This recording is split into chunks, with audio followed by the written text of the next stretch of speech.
my company. You wanted to apply in my company? What are you going to what can you contribute to my company? So sabihin ng applicant, ay, di pa ako nakapagtrabaho, mag-contribute agad. May contribution agad tulad ng pag-aaral ko noon, ang daming contribution.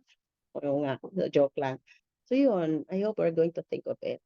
Yung mga careless sometimes, unintentional naman pero it gives a positive or negative impact to our school children. Ang hirap. Hindi natin namalayan, may nasasaktan na pala tayong mga bata dahil sa ating mga remarks. So, careful tayo doon.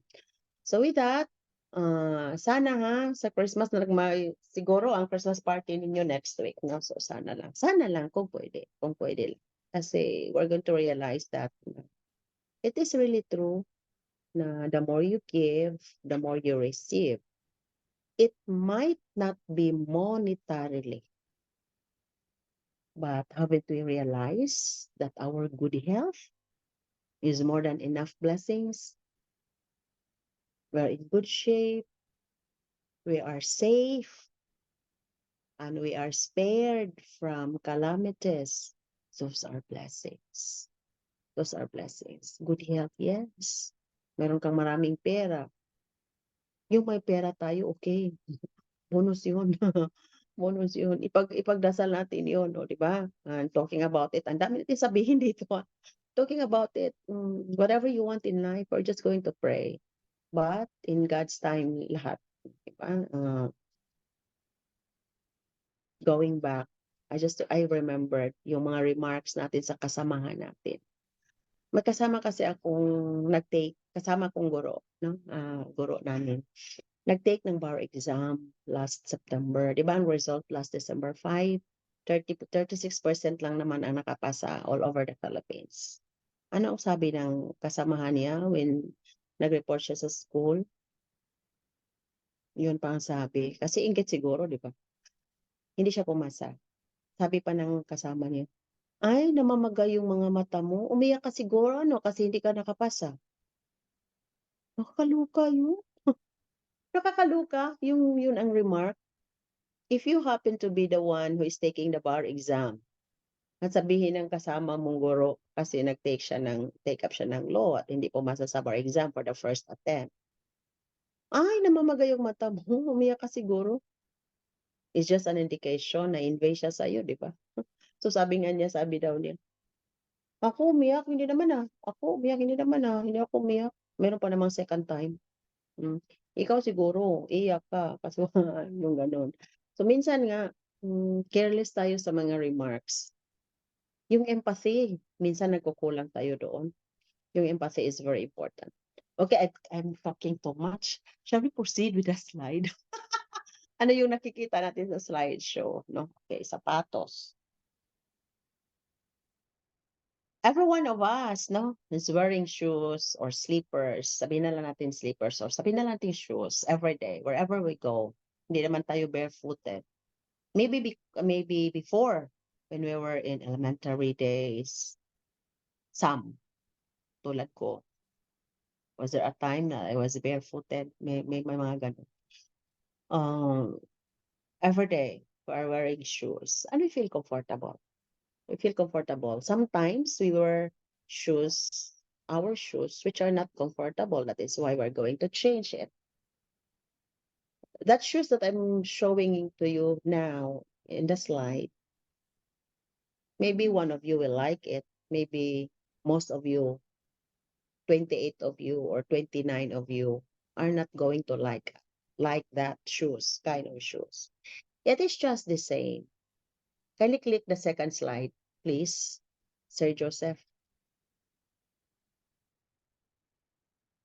Kasi si Sir Joseph ang nag-ano. Kindly click are you still there, Sir Joseph? Sir Seth, kindly click the next slide. Maybe we have different choices. We have different kinds of shoes. Just like my shoes, my style. O diba? That one, the other one, black, closed shoes. No. Appropriate yun. Every kind of shoes is appropriate to a particular occasion, to a particular situation. Oh, meron stelito dyan, meron pang sneakers, okay, meron sneakers, o di ba? Pero any of those, you can just wear it anytime you want, as long as you want. Kahit hindi na appropriate sa occasion, wala namang magsabi sa yung hindi appropriate yung sinuot mo kasi komportable ka. Formal occasion pero naka-sneakers ka, wala namang problema doon kasi you are comfortable wearing it. Depende lang kung komportable ka, di ba? However, it is just like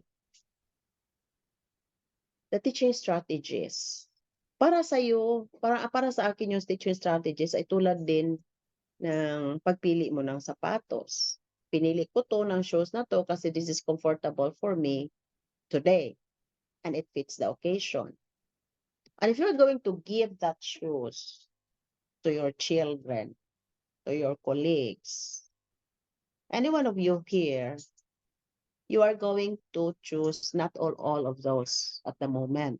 You're just going to choose or pick one because that is appropriate for you and because you like that kind or style. The same thing with the teaching strategies that we are using in our classroom. Or if we happen to be the school administrator now, the same thing that each of that pair of shoes, is a management or leadership style of which it does not fit to all because there is no single size that fits to everybody. If I'm going to wear that closed shoes, black shoes, it fits me very well. The question is, will it fits you? That is size 7. And not all of you is size 7. Even if I'm going to convince all of you that this particular teaching strategy, that this particular management or leadership style is the best, just like the black shoes is the best, it will not fit you and it is not comfortable with you because that is size 7 and only 5 of you or 7 of you has the size of 7. Maybe you like it, but you don't like to wear it. You don't like to accept that strategy because it does not fit the learning style or ability of our children. None of the above because we are wearing a closed flat shoes. Yes. Oh, may walang flat shoes diyan, ma'am. Oh, yun na nga. Yung bata mo ay hindi natuto kahit ano pa ang mga strategies na ginagamit natin. I only have 5 examples. Sabihin na lang natin. Ginamit ko na ang 5 teaching strategies. Merong bata na hindi natuto sa'yo kasi ang gusto niya ay flat shoes. At hindi mo ginamit or pinasuot sa kanila ang flat shoes na nag-fit sa kanya.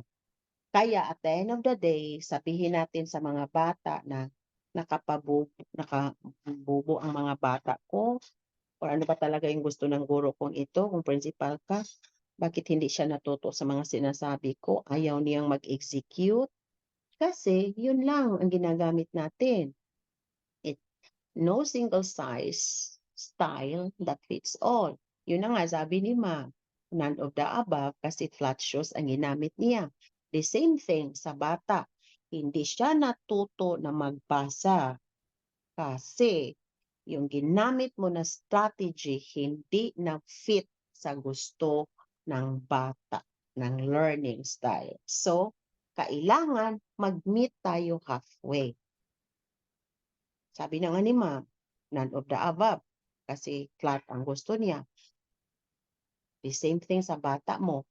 Hindi ko natutuhan ang mga leksyon ni ma'am kasi yung mga strategies na ginamit ni ma'am ay hindi ko gusto at hindi ko alam at it does not fit what I like. Di ba? Pero mag-conclude tayo na bobo ang ating estudyante, hindi marunong. Ang kulang doon ay nagkulang tayo ng strategies, classroom management strategies, which is iba yun sa teaching strategies. Nagkulang tayo sa teaching strategies na ginamit natin para matuto ang mga bata.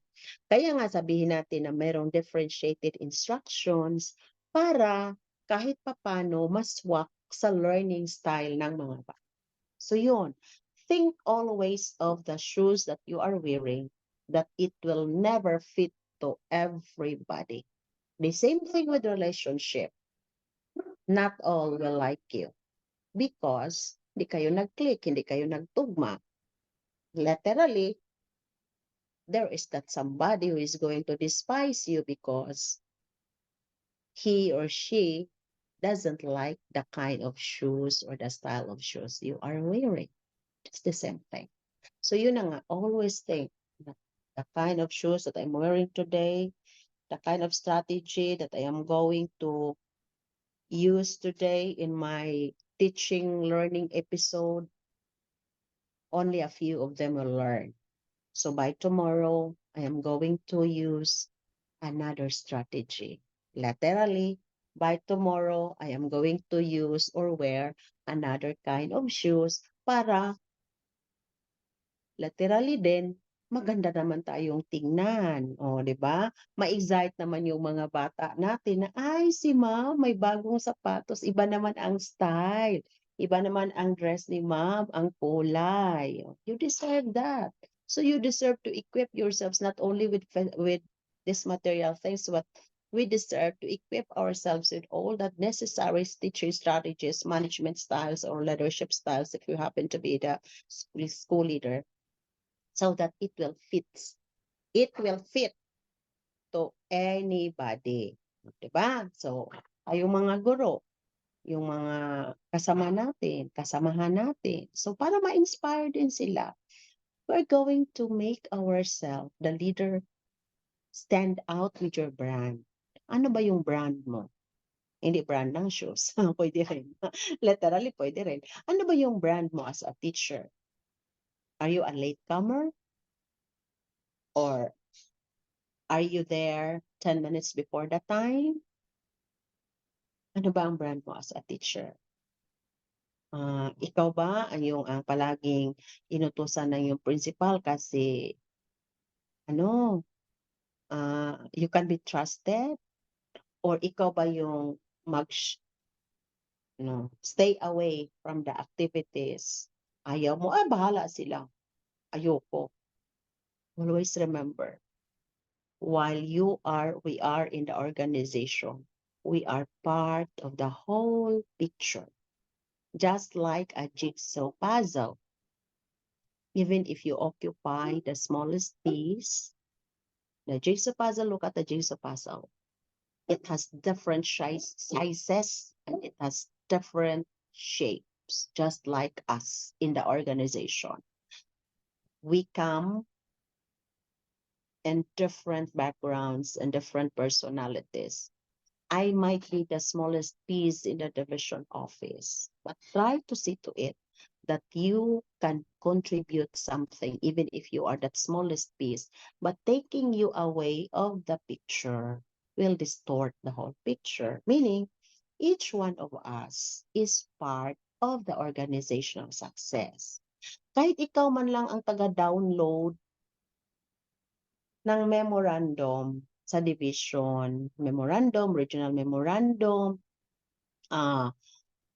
national memorandum or DepEd order, and then you're going to provide that to your colleagues, it's a big help. Kasi not all can access the internet and not all have the time to download the information. So, pwede yun. Na ma'am, sabihin mo sa principal mo, ma'am, meron tayong bagong memorandum. O ma'am, nag-print na ako ma'am, para sa iyo ma'am, para easy na lang para sa iyo. Oh, I hope you like this. Pero kung hindi mo to gusto, ma'am, I'm not going to do this again. Lang, prank ka. O, di ba? Pero pag sabihin ng principal, ay, Okay ma'am, thank you so much kasi wala na akong time mag-download ng mga magbasa ng mga memorandum kasi ang busy-busy ko sa mga programs and projects natin, meron pang MOA, et cetera. Ang dami-dami, 'di ba? Ang SGOT and CID, mga programs and projects, lahat nasa school. Ang paaralan talaga ang frontliners, no? 'Di ba? Kayo talaga, mga teachers. So may salute sa mga teachers kasi sa lahat ng mga programs and projects, ang teachers talaga ang gumagawa. Ang daming mga additional work, no, 'di ba? So, yun na nga, if you can help even just that to your principal, offer your help. Offer your help because no one is an island. We cannot exist alone. Siguro, maka-exist ka in few days. O hindi naman tayo si Tom Hanks sa Castaway na kaya niyan in 5 years na siya lang nag-isa sa isla. Oh, 'di ba? Siya lang isang tao nag-survive siya for 5 years. Pero ano naman yun, film naman yun. Ewan ko lang kung mag-survive ba tayo for 1 year sa isang isla. No? Kaya ba natin yun? Sana wag mangyari, di ba? But in the organization, there is no organization with one people only. We are there, each one of us. Kaya nga, even those outside, we are engaging them. Kaya nga yung mga external stakeholders natin, in-engage natin para to become our organization a big success. So we need everyone. So we're going to acknowledge each one's help. Hindi tayo magmarites na, ay, yun lang ang ginawa niya, nagtaga-download lang. Ay, yun ang ginawa lang niya, consolidate lang ng PhilERE. Importante yun kasi the division is asking the results, the region is asking the result, and the national office is asking the result. So instead of complaining, we're just going to embrace. We're going to embrace para happy naman tayo at the end of the day. Because that is just choices, two choices. Are you going to embrace that or keep on complaining? And at the end of the day, you exhaust your energy complaining. But if you're going to accept and just enjoy the work, ay okay lang. Kung ganito, utos ng utos si Madam Principal, okay lang. Basta't kaya mo, hindi naman siya nag-uutos sa'yo na maglaba ng kanyang uniform. Hindi naman, di ba? Mga reports lang naman. So, gagawin na lang natin. But, if you are not happy anymore, you are no longer happy sa organization kasi you have all these complaints and that, we can go out. We can go out in DepEd and find our niche that will make us happy. Kasi pag nandito tayo sa DepEd and we are not happy, it will not yield a good result. It will not yield a positive result. And we are only spreading negative energy to our colleagues. Makahawa pa tayo. So, as much as possible, while we are in DepEd, we have to be loyal and we have to abide. Hindi man siguro nag-fit in sa atin yung mga may complaint tayo siguro kasi yun na nga, go back sa shoes, hindi nag-fit sa ating gusto. Hindi nag-fit in sa atin ang style. But we can use another style. We can adjust ourselves. Do not wear. Find another one that you can complement and that we can contribute to the organization. Kasi pag hindi ka nag-contribute, ano pang silbi mo dyan? Wala. If you are not helping the school, if you're not helping the organization, and what you did is only keep on complaining, nagbigay ka ng sakit ng dibdib sa iyong principal or sa iyong kasamahan, there's no use of staying. Find a place that will make you happy. Or, pwede naman, hindi naman lahat ng nag-separate sa DepEd, hindi sila happy sa DepEd ha. I'm not saying that. Nag-separate yung sinabi ko kanina, nag-abroad, nag-separate sa DepEd, going abroad, nag-teach abroad, kasi meron naman tayong mga pangarapin sa buhay na hindi na-meet dito. So, gusto nating mag-abroad kasi we are going to sacrifice ourselves away from our family because also of our family. Yun, ang hirap din yun. So, it's not only na mag-separate tayo kasi we're not happy. It's not that. But, my point is, kung hindi rin tayo happy sa kinalalagyan natin ngayon, kesa mag-ano ka lang, mag-spread ka lang ng negative vibes, might as well find another way to make yourself happy and then the people around you also happy. Kasi we deserve to be happy. We only have one life to live. And how long are we going to live here on earth? That is the question that we never know the answer. Nobody knows. Nobody knows. Meron ba? Kahit ikaw, sarili mo, hindi natin alam, no? We keep on praying for long life, that we can live as long or as like Imelda Marcos or Juan Ponce Enrile. Buhay pa ba si Juan Ponce Enrile? Parang malapit na siyang mag 100 years old, no? Sana ganun tayo, di ba? Na we will live longer, 100 years old para makareceive tayo. Ay, hindi na tayo makareceive. Yung mga apo na natin maka-receive ng 100,000 pesos bonus para hindi na problema yung kape at yung skyflakes, no, during our wake. 100 years old tayo. We keep on praying that. But, um, sino nakakaalam doon? If i-grant ba yun? Wala. Siya lang. Di ba na? Siya lang nakakaalam. Kaya nga, sabi ko, we really deserve to be happy every day. Kasi what's the use of living if we are not happy? Ma'am, hindi ka happy ka ba everyday? Ay, hindi naman. Meron naman tayong mga sad moments, of course. Balanse lang kasi ang buhay. Meron naman tayong mga problema, but it is the matter of how we are going to accept and handle it. If there is a need for you to cry, of course. Ako, ay hindi ko na mabilang. Yung mga araw, yung mga gabi na umiyak sa problema or mga problema brought by other person around, meron naman. But we really have to be strong and survive because it's not only for ourselves, but because of our family. We're not only living, we're not only existing for ourselves. We are improving ourselves not only for our own self, but we are also improving ourselves because of our family members. So that is it. If that's whatever that makes us happy, we're going to strive for happiness and we're going to work for it. No? We're going to work for it. The happiness that we're going to work for it because everybody deserves it. Pag merong problema, you just need to cry a day, a night. Huwag namang one month. Kayo. Naranasan ko na yun ng 2 months. And I cried don't time. Don't time.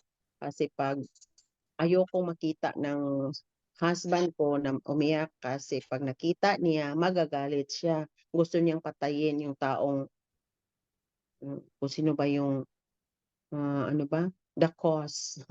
Sino ba yung nagpapaiyak sa'yo? Sino ba yung nabigay sa'yo ng problema? Gusto niyang patayin. Loko-loko din yung husband na yun. Kaya nga, I just cried during maliligo o 'di ba, kasama na 'yun sa shower, yung luha o yung ako lang, yung hindi siya makakita at sabi niya, "Gila ka? Umiyak ka?" "Ay hindi ako umiyak." Ano lang, napuwing lang, para hindi na siya magkaproblema, o 'di ba?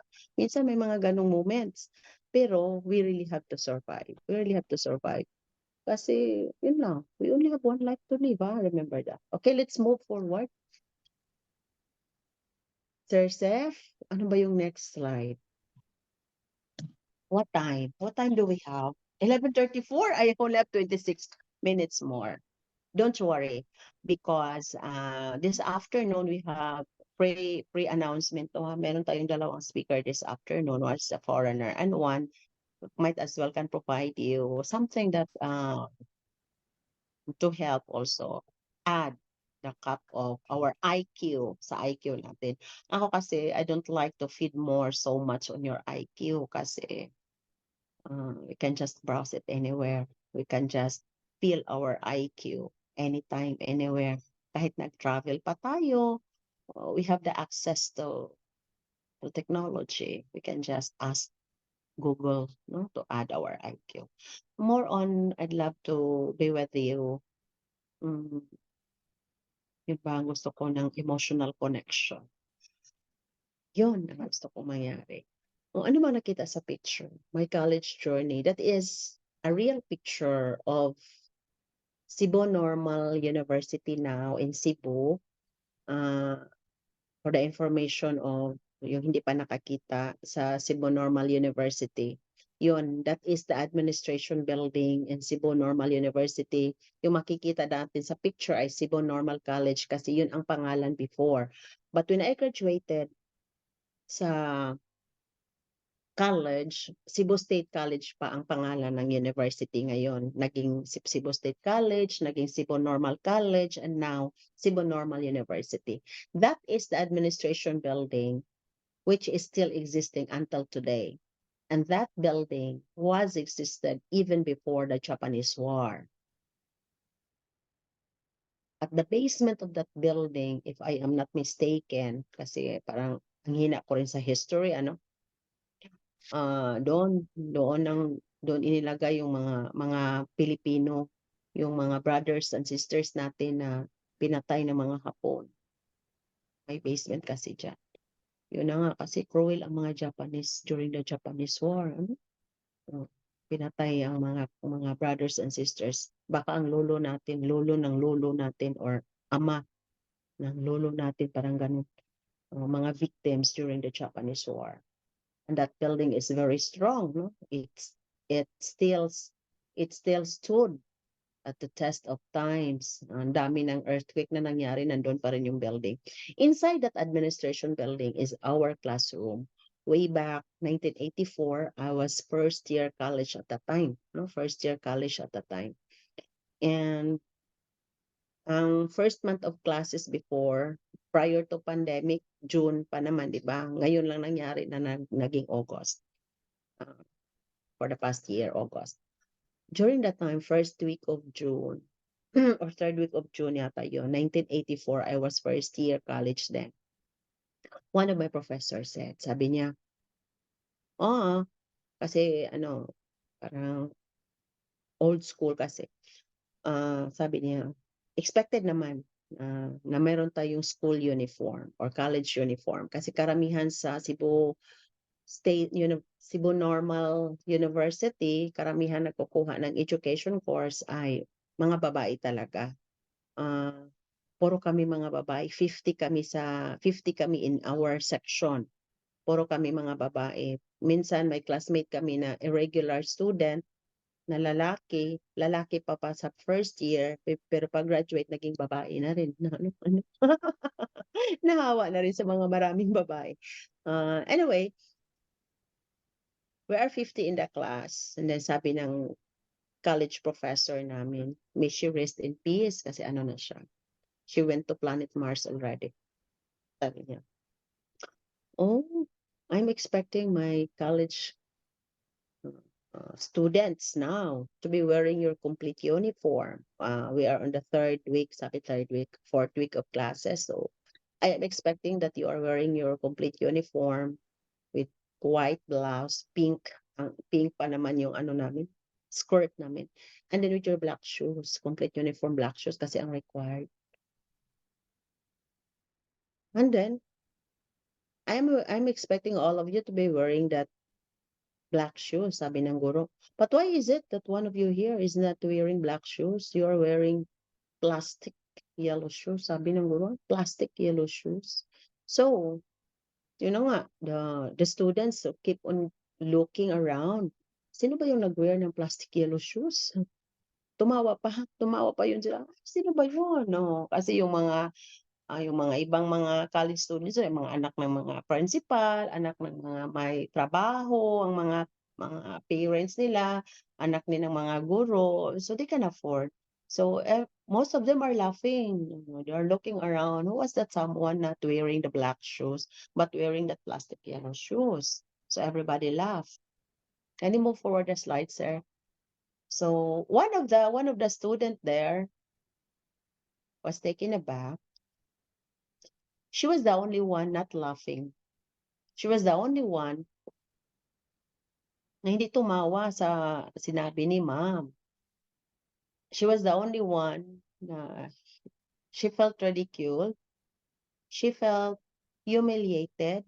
Kasi of the 50 students, 49 are wearing black shoes as required.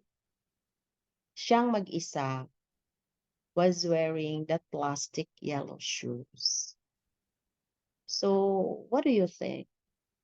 How would that student feel on that day that she was the subject of the ridicule? She was the subject of the laughters of the class because she was not wearing the black shoes as required. She was only wearing the plastic yellow shoes because that was the only shoes that her father can afford to buy. Kasi that was the cheapest kind of shoes at that time.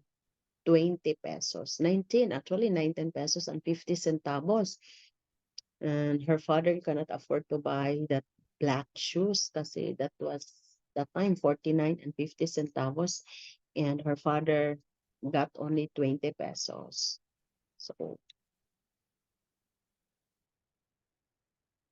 yun na nga. When she got home, at that time, she told the incident to her father. And her father was even sad and just told her na magtiyaga ka lang sa pag-aaral mo. Huwag mo na lang yung pansinin, yung mga tumatawa sa'yo. Time will come that you can buy the shoes that you want. And you know that woman was wearing that plastic yellow shoes at that time is the one here in front of you. Yun na nga, yun na nga. I don't have that black shoes at that time, the prescribed shoes. That is why that shoes is very significant to my life. And that it even made me an inspiration. That I have to work hard so that I can buy the shoes that I want.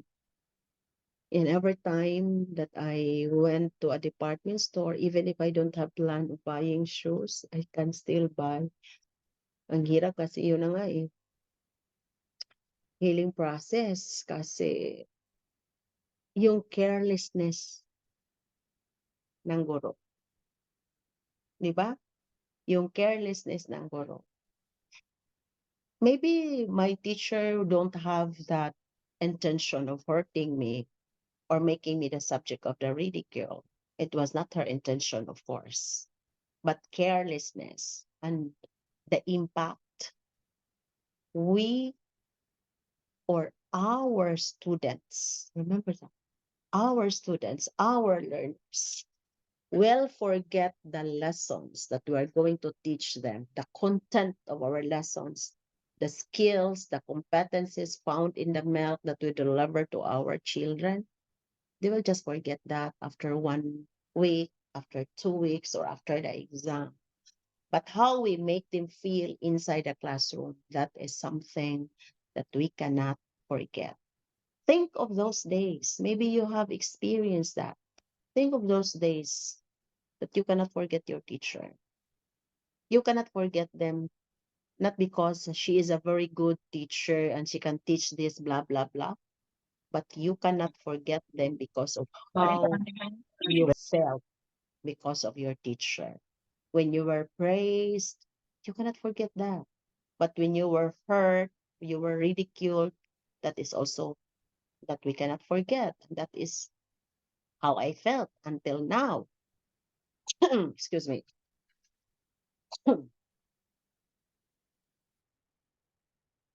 But good enough. Anong nangyari sa mga estudyante natin na, di ba may mga cases na binaril ng estudyante ang kanyang guro? It might because of how he felt.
Okay.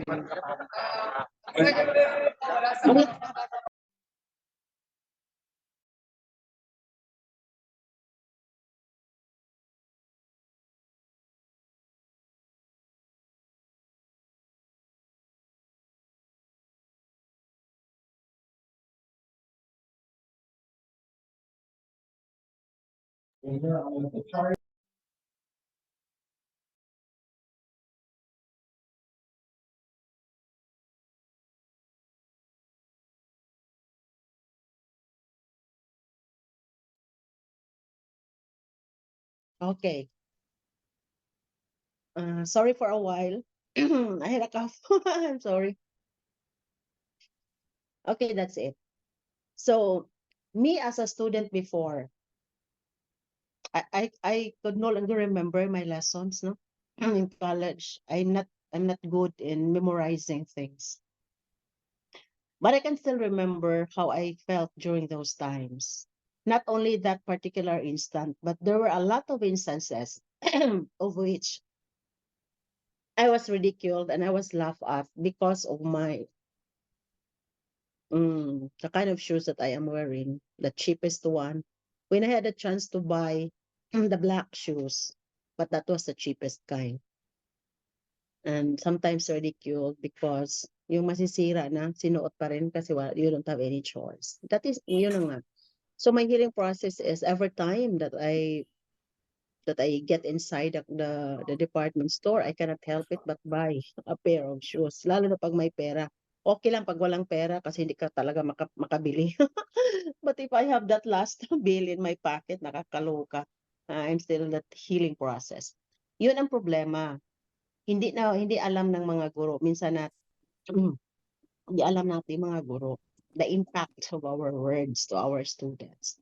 I've heard of somebody na-interview siya, yung mga things na ma-deprive ka, those are the things that you wanted to have when you can afford it already.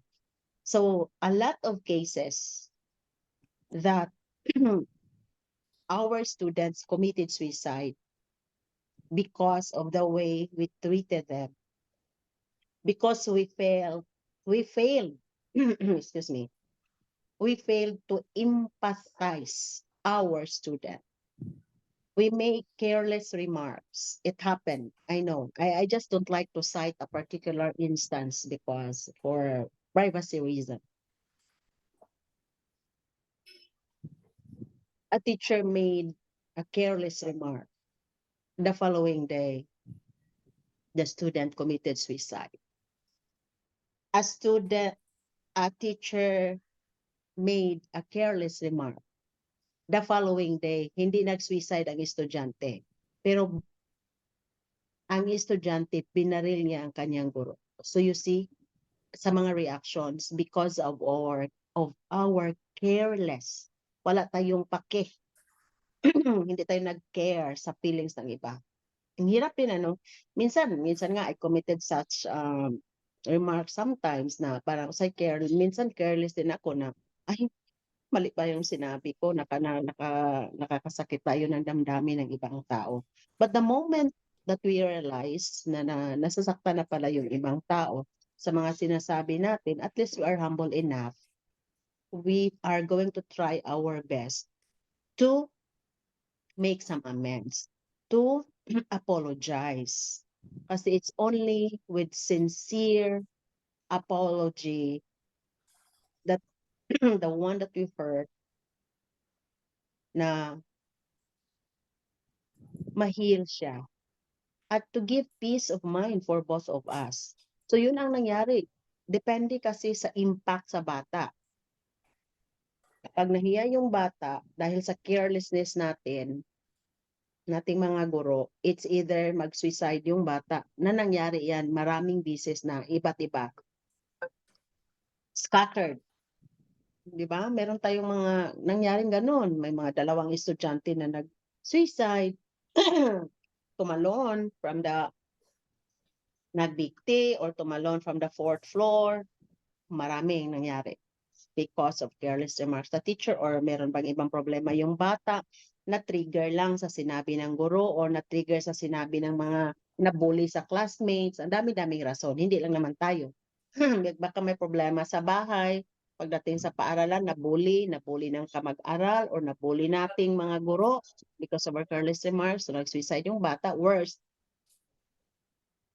Ang estudyante, binaril ang guro, may nangyaring gano'n, di ba? So, as much as possible, we have to have that self-reflection every day. At if we happen to realize na nasaktan natin yung estudyante natin, kahit guro tayo, it's all right. We're going to apologize. Bakit? Hindi ka ba ma-promote pag hindi ka pag mag-apologize ka? It's all right. It is a mark of your strong personality that you were able to humble yourself, acknowledging our own mistake. Okay lang mag-apologize tayo sa estudyante. Malay mo, these students of ours, 10 years, 15 years, 20 years from now, you will never know what will happen to them. We will be growing old, we will be getting old, and our students, they will be successful someday, and they can remember us. Next, please. It's 8 minutes more. Oh my God. So, yun na nga, the greatest love that I ever had in my whole life is the love of my father. O yun na nga, basta yun. I know, I felt that my family around me, my children, my husband love me that much. But para bang sabihin ko na lang, because of my experiences, but of course, I feel the love of my family.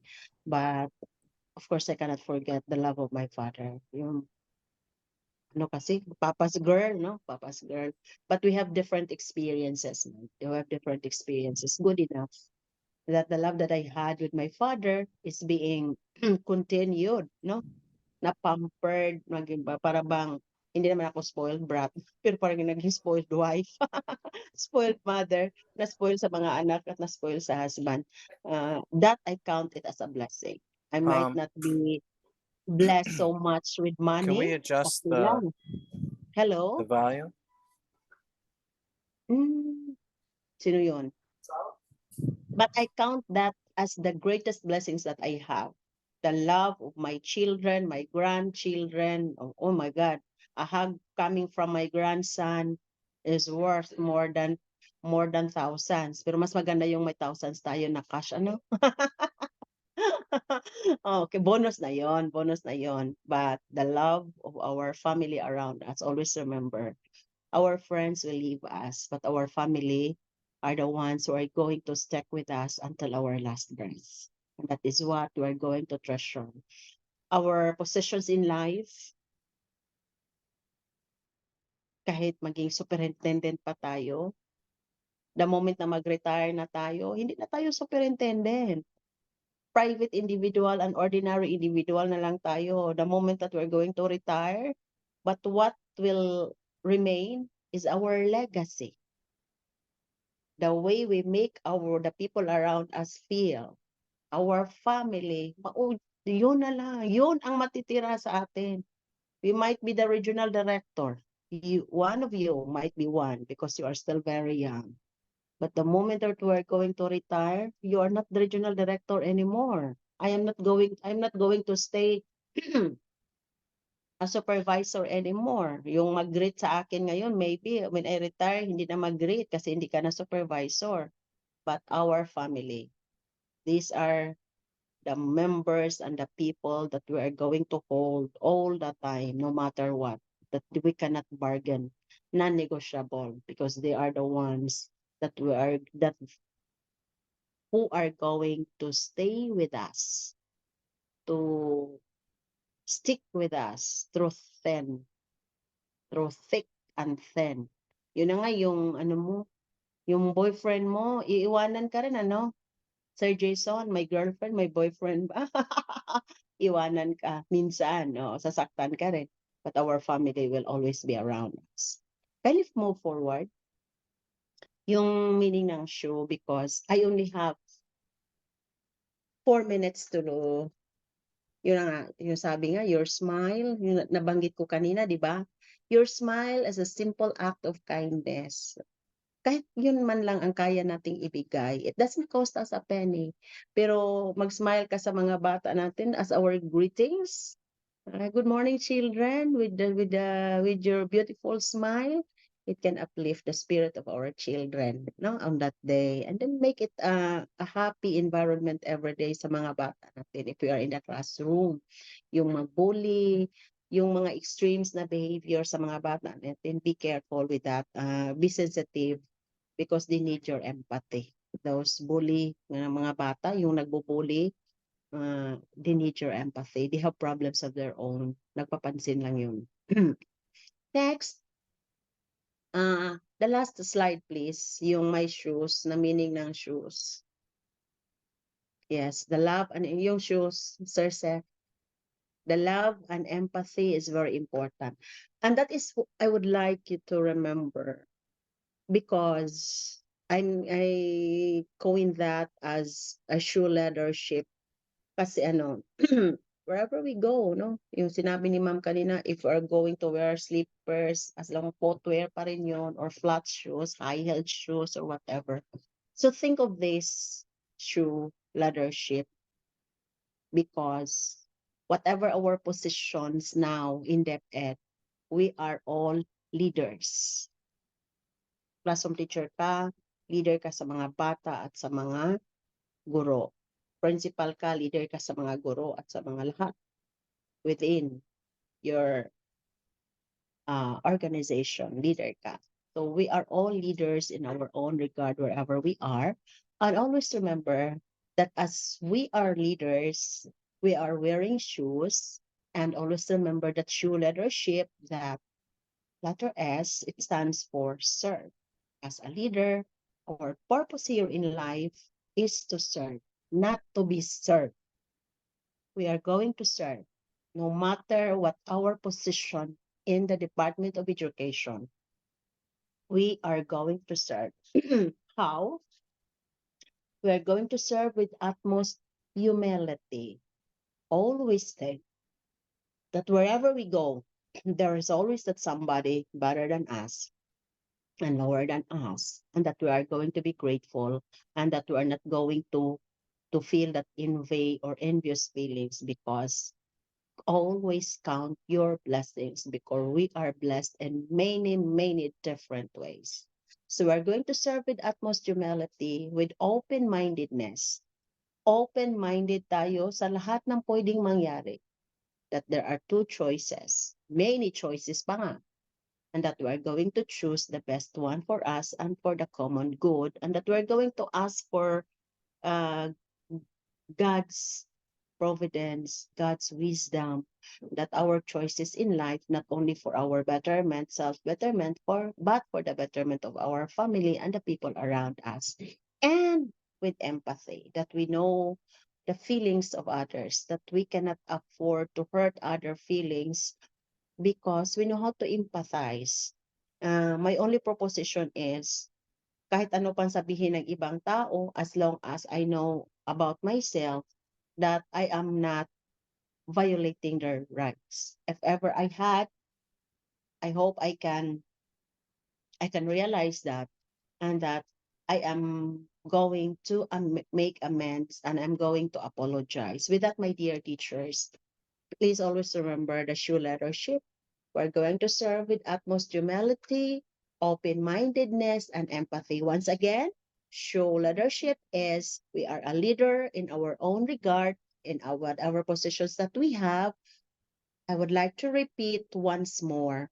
Serve with utmost humility, open-mindedness, and empathy. With that, thank you very much for this 2-hour encounter. And I hope to see each one of you face to face, and that our paths will cross, and that we can have a coffee. We can have a cup of coffee as we meet face to face, and that you are going to enjoy life. Enjoy life and just choose to be happy. Thank you very much. Thank you. God bless everyone. God bless. More blessings come to your way. Thank you very much.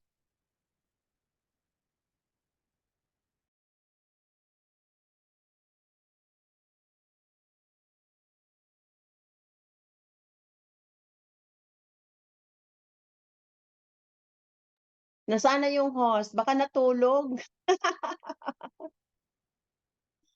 Natulog yung host siguro, hindi naka-get inside. Thank you Sir Albert.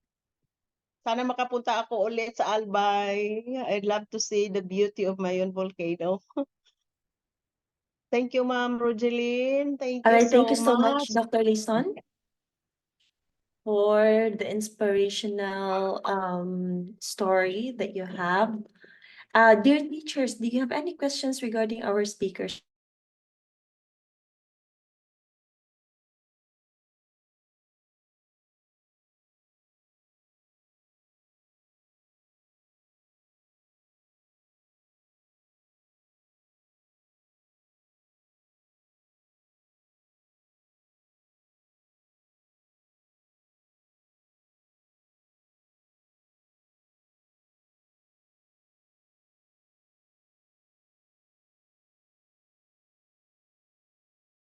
All right, I'm sorry. Yes, dear teachers, do you have any questions regarding our speaker's topic? May mga clarification po ba or something that you want to add?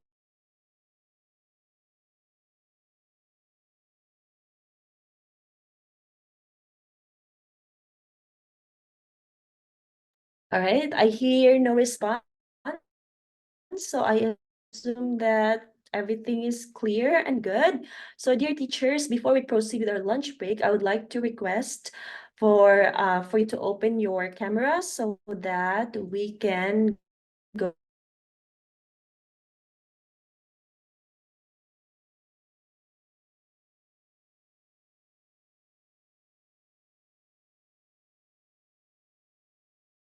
Take some screenshot of your beautiful for today's webinar.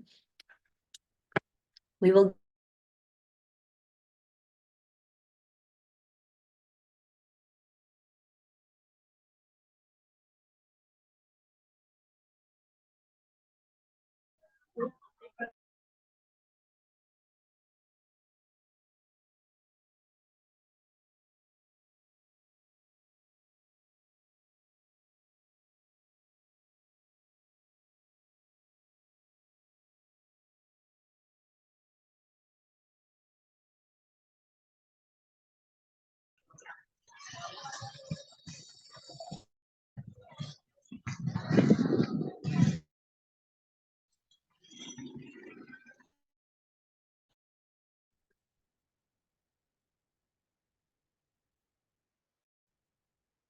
all right. Sige po. So I will count 3 seconds and we will get some screenshot in 3, 2, 1. Smile.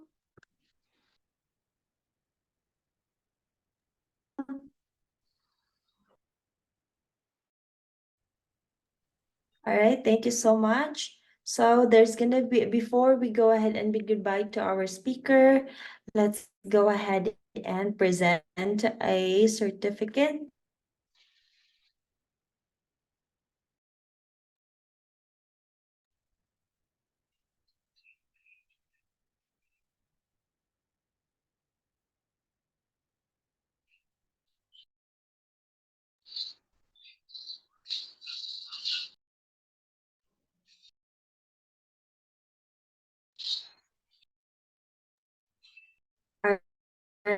All right, so this certificate, on behalf of HNL Training Center, we are awarding the certificate of recognition to Dr. Herminia Inlayson, CPS, for her invaluable and outstanding accomplishment as an international and innovative speaker during the conduct of international webinar for teachers and school administrators with the theme Matatag na Edukasyon, Merging Motivational Leadership and Positive Use of ICT for Better Learning, as per CPD accreditation number 2019-329, held on December 9 to 11, 2023, which is equivalent to 24 hours via Zoom meeting.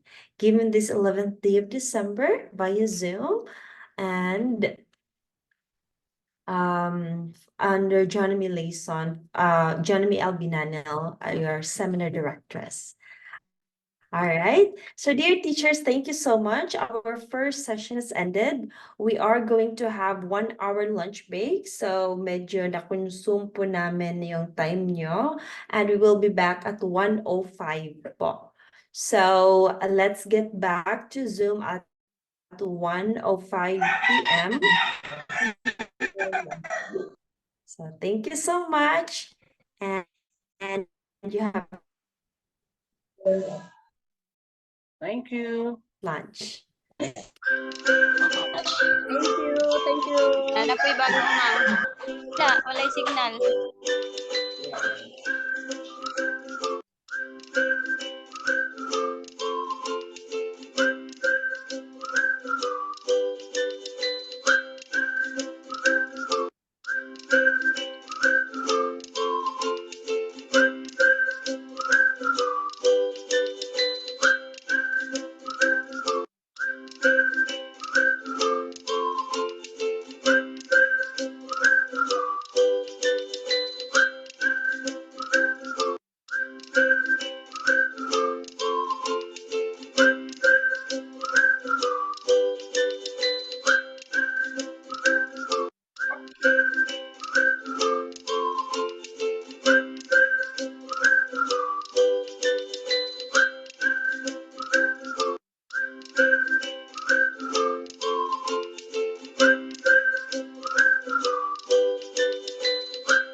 Thank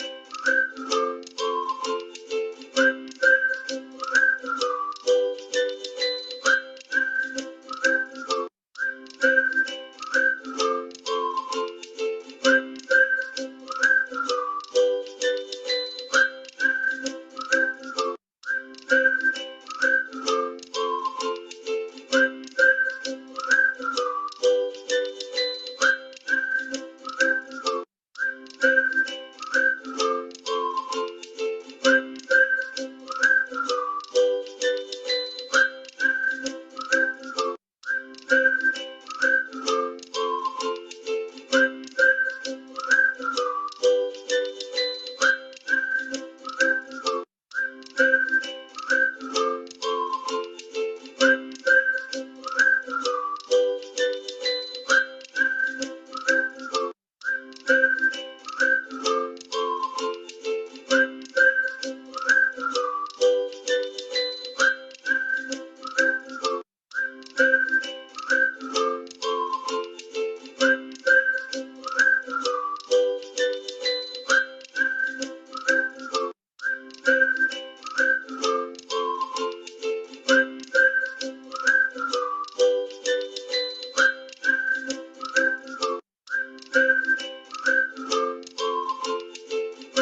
analysis, behavioral issues in Western Michigan University, and a PhD in progress in educational research and assessment at Cebu.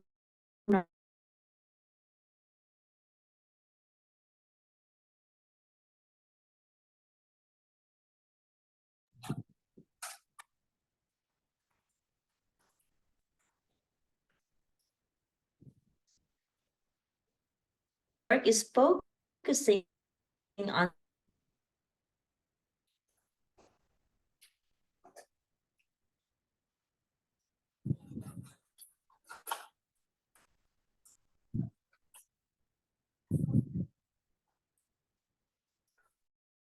the projects they are considering, and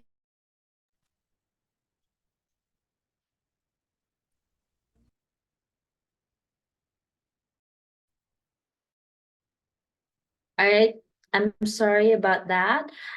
These simulations could be relevant in pretty much any occupation or vocation, arts, or any area of study. If you have seen a movie produced by Disney Pixar, you know what Blender does. Dear teachers, please help me welcome our second speaker, Sir Lawrence.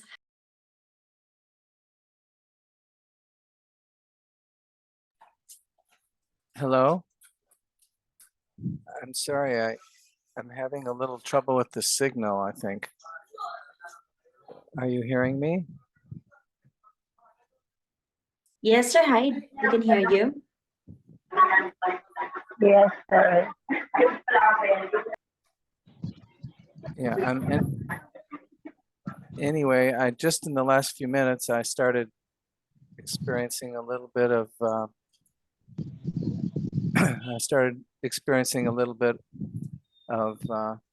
problems. Okay, let me try to start the slideshow. Okay.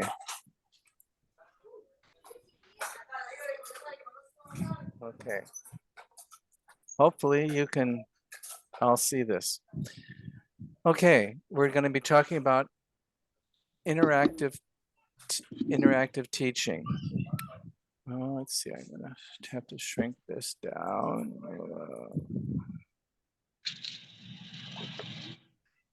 Okay.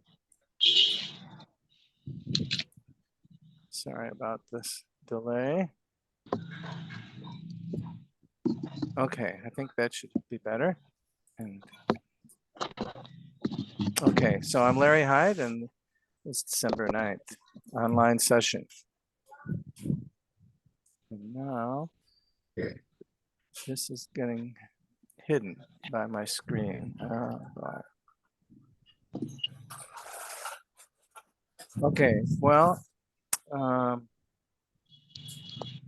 sorry, I'm still having trouble with the screen.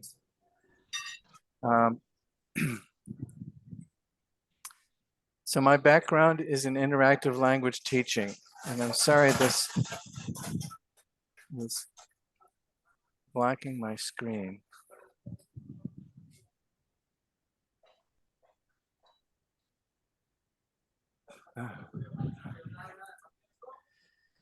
So anyway, I will begin to explain what interactivity is with respect to teaching language and other things.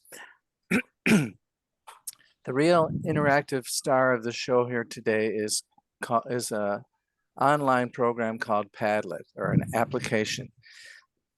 And you can find it on Windows, Apple, or Android-based systems.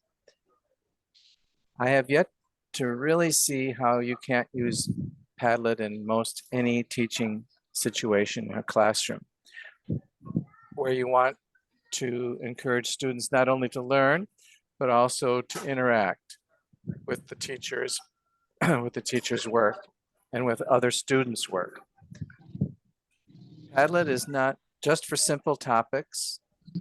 I can't think of any subject that uses symbolic communication, or even at the university level, that might not be appropriate for Padlet's interactive learning approach.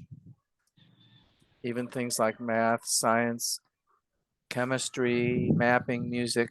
Padlet lends itself to importing almost any data that you can find on the internet, whether it be sound or recordings too, or drawing. It's a very sophisticated bulletin board. What is interactive language teaching? I'm sorry, sometimes I may miss the top of the slide because I can't see it. If we are early language learners of a language, sorry, I keep trying. I just don't know how to get rid of that. If we are early learners of language, normal language learners learn by listening first. That allows them to acquire skills necessary to comprehend messages. So we make inferences, and that becomes a large part of the process. And that continues during our language learning life. If all of this occurs in a teacher-dominated process, then the language learning happens more slowly. But with Padlet, the language is more interactive. Students are interacting and seeing and hearing the products of their interaction, and not just sitting in a desk in the sense that they normally are, just absorbing things, but they're listening and responding in an authentic situation, a communicative situation, where there is a need for sound and for listening and responding or writing or looking something up on the internet. There's a need for communicating some information. Authentic interaction is between two or more people involved in a conversation. To get something, to describe something, to choose something, clarify, or repeat something. It is listening and answering. And this sounds really great.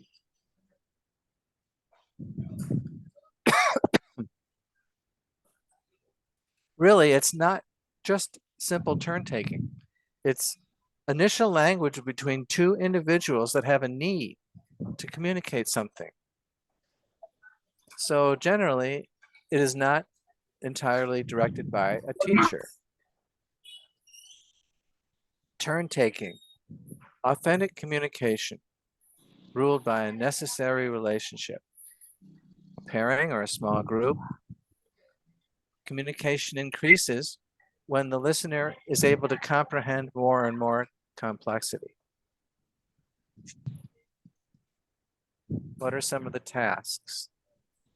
Suggesting activities could include interviewing one another, agreeing or disagreeing on a point. You could be doing that out loud or by writing. Activities have changing complexity. That makes them interesting as well. Reading is less interactive than conversation is, but it's still valid for communication because, well, reading is particularly helpful for introducing vocabulary because of its controlled complexity. The teacher can control what they're going to read in Padlet. Reading is similar to listening, but reading is for the reader.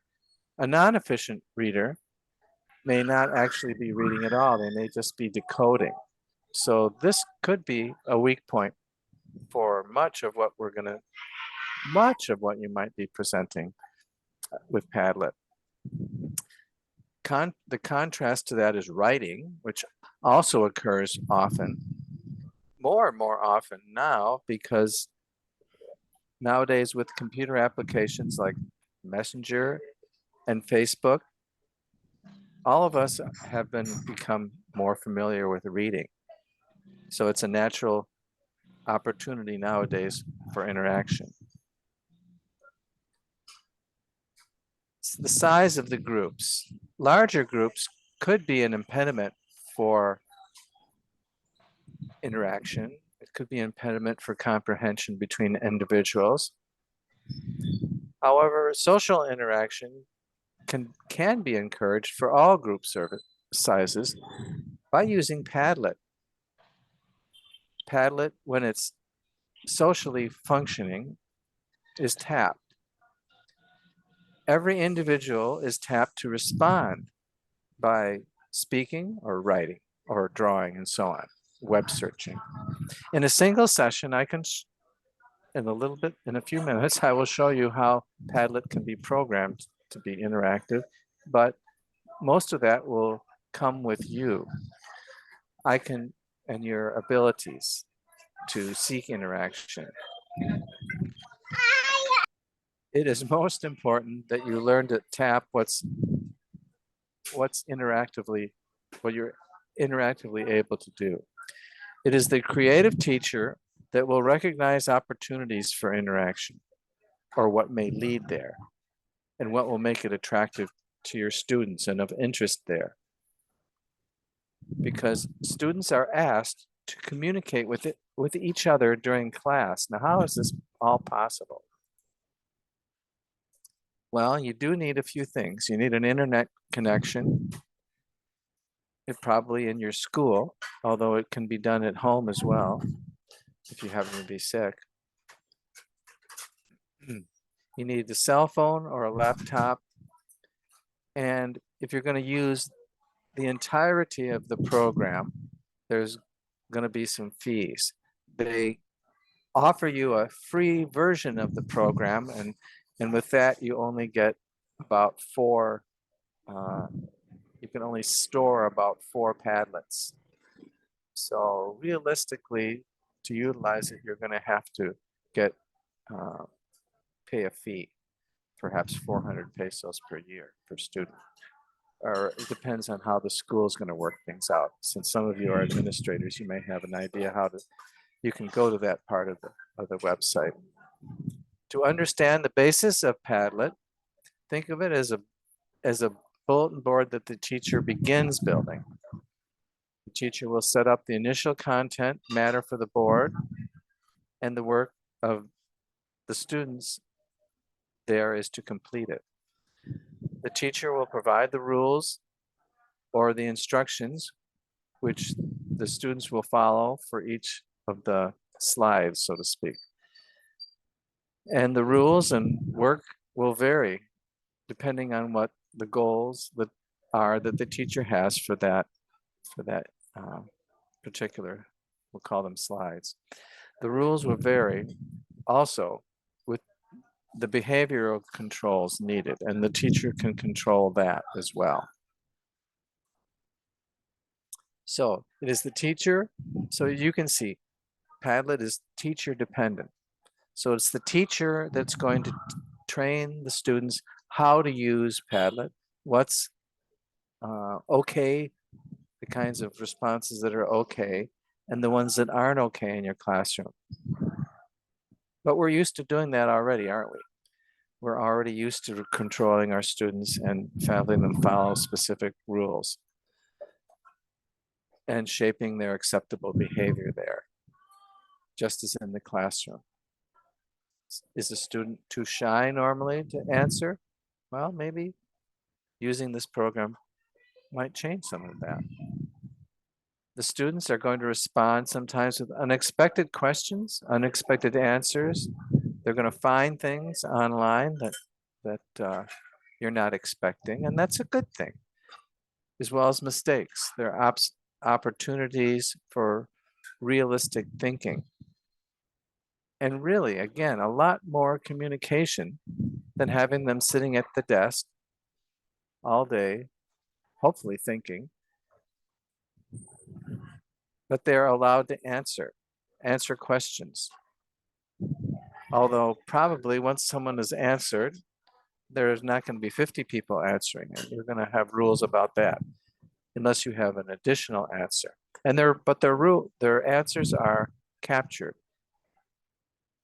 They're going to respond to each other, depending on each other's need to communicate on that particular slide. And And you're going to, and you and them are going to value this. The teacher is watching. The teacher can verify which students never answer and which ones do.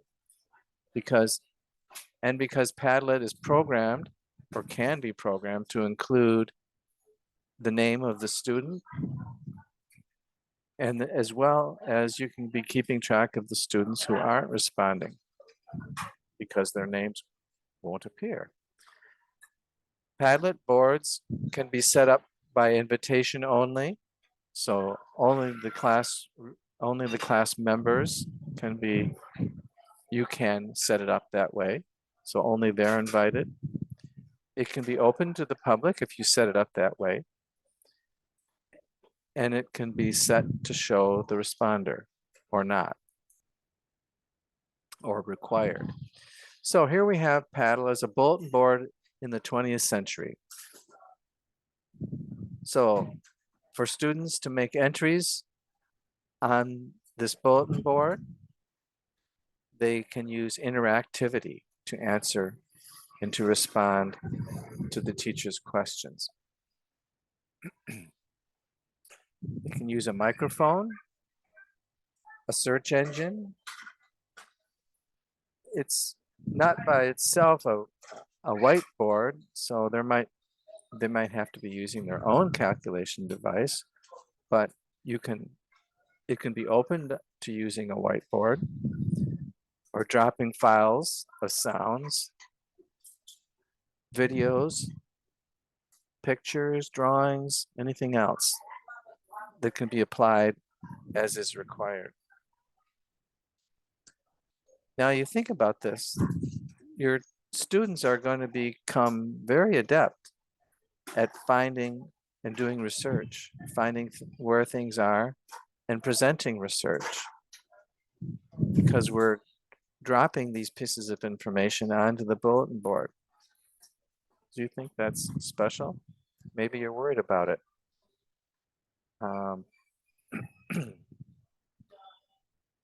I see it as the future.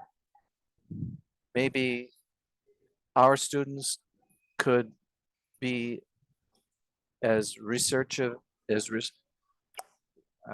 as effective at doing research as anyone in the world, as any country in the world. They can learn that they can assess and access all this information. That makes it pretty special. So every student has, if they have the basic cell phone, every student has access to that board. Everyone is able to respond and see what everyone else has just seen. It's going on live on their screen. And the teacher can be thinking about what someone has just presented, and the other students as well.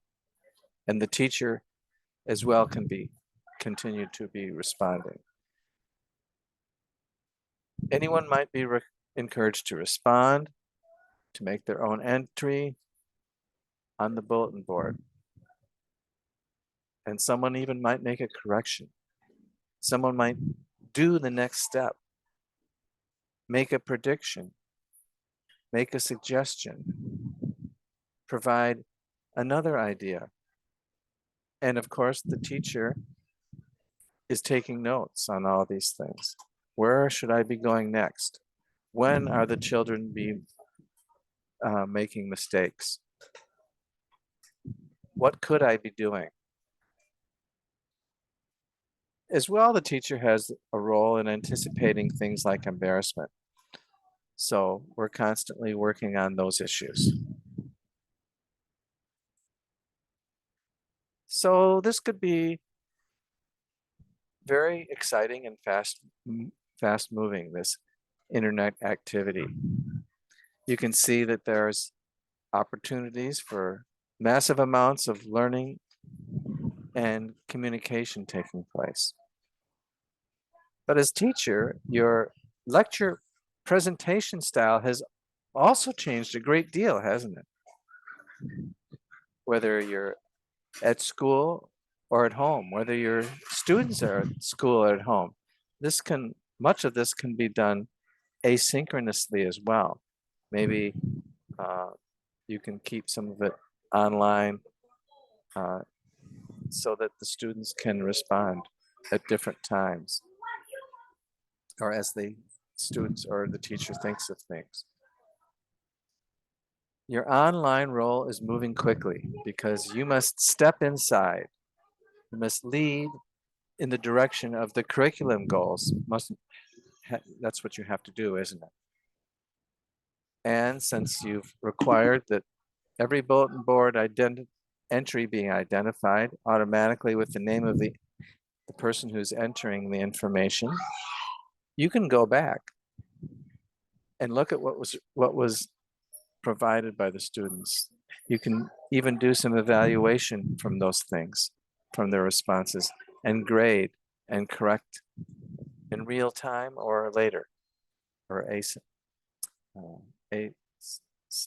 asynchronously. Yes, we have to learn the new vocabulary of the day. Evaluating is assessment, is planning. Again, who's understanding, who's not? What references do I need to provide next time? How am I going to lead them? I've still yet to show you the different types of slides. That's going to be coming. It's difficult to provide all this at the same time. So what is my next step going to be? What is my next board going to be? What are my rules going to be for the next board? And what are the contingencies?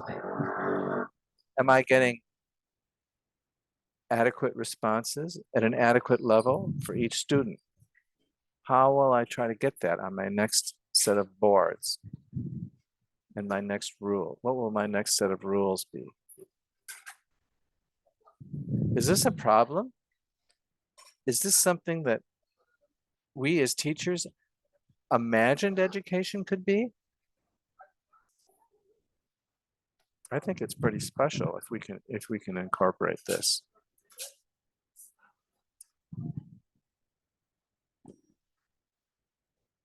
So curriculum goals that go outside and reach the dream. Could the bulletin board approach be used to create a lesson plan? You are the teacher. You also have groups of students creating special. Could you have groups providing specific plans related to the task? That's really what's happening here. So you're creating your board for each plan. You're considering what the steps are going to be. As the teacher, maybe you are leading them now through subtopics. So how would I incorporate the needs of my advanced students? And how am I going to test them? What are some examples?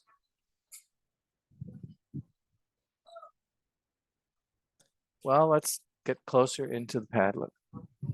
One of the things that Padlet can do is it has a connecting function, like a set of boxes that you can put information in and then connect them into boxes like a flow chart. This could be used for a lot of different things. Could we use this perhaps to have a group of students plan a party? Well, the arrows would provide a sequence, wouldn't it? And it would allow us to put these boxes into different places in different sequences and move them around. There's also another type of bulletin board that can be used to sequence events. And you're going to see that. Think of it as a series of dashes at the bottom of the board. You put something on one of the dashes, whatever it is that you're trying to show. As I said, any of the data types. And then maybe the next dash, you'll put something else on in the sequence. But once you put something on that next dash, there's an opening between the two dashes that you just wrote, and And as well, there's going to be an opening later for adding additional things. So that's kind of a nice, that's kind of convenient. It's not using arrows anymore. You're using endless dashes that keep providing you the ability, if you miss something, to add something else. So this might be useful for creating the party. It might also be useful for doing some steps in math. Maybe creating a story as a group, and then you realize, oh, we need to put this in. So we put that in a missing dash it was either before or after. Yes, we need to explain that this happened before we can introduce this. You can explain how events are related, and that might be in between the dashes. Or what events were ignored, or what events should we eliminate, or how events insert moral issues. Maybe we're going to put that in. And there's going to be different kinds of slides that you can use for these different types of issues. What would happen if we changed history? What events would happen after that? What would happen if there was another opinion? Someone inserted another opinion.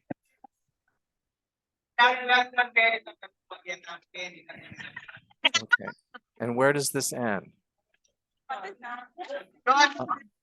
I did see a chat. I'm gonna.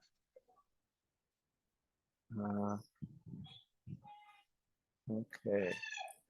I can see the messages anyway. If you have any chats to add or to help me with things that I'm not understanding, that you're not understanding. Okay. So, how will the board bring out these events into your students' boards? You're the teacher. You're going to decide what Padlet is going to be used and that will best demonstrate and highlight the more complex issues that you need to present. You are going to get better at designing and group designing to get the most out of your group. But as well, not just you. Unlike the typical class, every student is adding their work too. They're adding their opinions. It seems to me like it would become more interesting until the board closes. And I think that other students are going to want to read what's on the board because they probably had a role in providing feedback and in providing ideas that are within the board.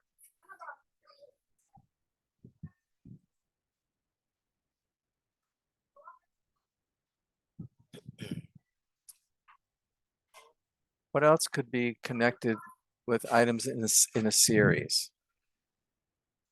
Chemical operations, we mentioned mathematics, we mentioned a party, outcomes in physics. I'm just providing this for you because I want you to think about how far this could go and what you might be able to use this for in a classroom. Outcomes in developing an exercise program that could cause an injury. There's another function that we're going to look at, and you're going to see. It's the map functions. So it's like a Google map inside of Padlet. Following historical events on the map, maybe you could use that with text or pictures to follow famous musicians or inventors or leaders. That isn't typically what you use for your map function, is it? You could require for the musicians, for example, you could require imported sounds from the musicians. if it could be a presentation for an individual student that's done in, or a group of students, with sound bites of leaders speaking in different times, if you can find those things, in different places, in different times. And your students are doing a lot of this work for you. They're enriching their own education for you. They're finding these things. They're learning how to search these things out in real time. It's a little bit scary, isn't it? And don't forget the multimedia options. As a teacher, you're providing students with a planning sequence, a topic board, maybe some important points. So as we already mentioned some of these things, our media choices, speaking, some of it's could be recorded. You could record, you could be writing, or they could be writing. They're adding music bites. How could we improve our multimedia presentations in ways that we've never thought of? Students become more fluent in searching for these different effects online. You and they learn to make better multimedia shows. What will each student be required to create? Maybe just a page of a unit as part of a larger project? Will there be group pages showing how the members of the group are collaborating? And remember that collaboration is a part of the curriculum. And instead of being an add-on, it becomes a part of every one of your units that you're presenting and theirs. Okay, now we've opened up Padlet and we're looking at some of the different types of Padlets. And then we're selecting them underneath. We can see the wall, which is, as you can see, the content is on a brick-like layout. Maybe sometimes you're going to use that. Here's the next, this in green is the canvas, and that's showing the blocks with whatever you're going to put in them, text, pictures, videos, and they're connected in a sequence, and you can point the arrows or add more arrows to connect content in different ways. Stream, it's kind of like what we see with Facebook. You just scroll down in a easy to read top to bottom feed or back up again. Another type of Padlet is a grid.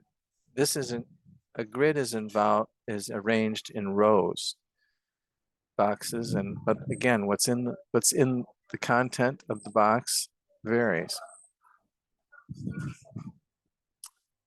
Another nice one is the shelf. And what you'll notice at the top of each shelf is a little section for maybe an explanation of what is going to be down below the box. And then content is inserted into the boxes below. Back channel, these are representing comments going back and forth between students and teachers, perhaps, or student to student. The next one we're showing is the map function. So it's just like a Google map. You can go in and get closer and closer to the place that you're looking at and add some content of your own.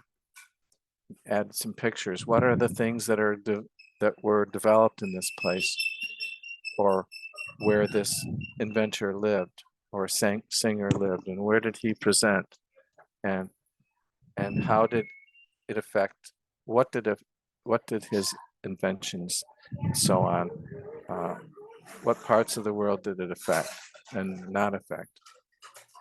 Here's the dashes that I told you about. The next one, the timeline, showing you a sequence of the events. So the walls tiled randomly. I kind of just explained to you the different boards. The canvas connected by arrows, the stream placed vertically like Facebook. The grid, which is the fourth one in yellow, arranged in rows. The shelf with a title over, or a topic over each column. The back channel is arranged like chat boxes for chatting back and forth. The map looking like Google Maps, but allows you to write, connect, and plot functions on the map. The timeline allows you to put any number of items. Maybe you're going back into the Middle Ages, and then what's going to happen next and what's going to happen within each age. The party planner, whatever the topic is. How to start? Well, Padlet.com. You can go to just type that in. And again, if you get stuck, please go back to my first slide. I'll give you my email again if you have a question. It's on the first slide. So Padlet.com dashboard. You can join a Padlet. You can make a Padlet. And to start with, you're given 4 Padlets. And after that, you have to delete them. But you're probably going to want more. So I guess it says here 3 boards. You can keep deleting them, but you're probably going to want to save them. So you probably aren't going to want a free. You're going to probably want to add more slides and make more Padlets and save them and use them.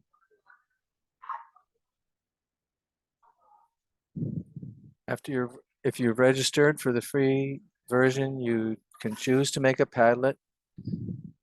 We're going to choose a Padlet like wall, stream, shelf, and so on. I like using the shelf very much. I think that's a really nice one. So we've chosen a shelf. Number 1, find someone who rides a bike. This is pretty simple. Then your students are gonna, maybe each of them can add a picture like that. Or you can limit it and tell them that I only want you to find maybe the first 5. And find a soldier, a picture of a statue, or maybe a video you're gonna allow them to do. Find someone who's plays the violin or is playing a violin. Find a mailbox. What is a mailbox? Do the kids around here know what that is? This is a little bit Americanized. Probably maybe in Manila, and they've seen mailboxes in post offices. Find a shop that sells candy. So they can find something like that. This is a kind of a starter.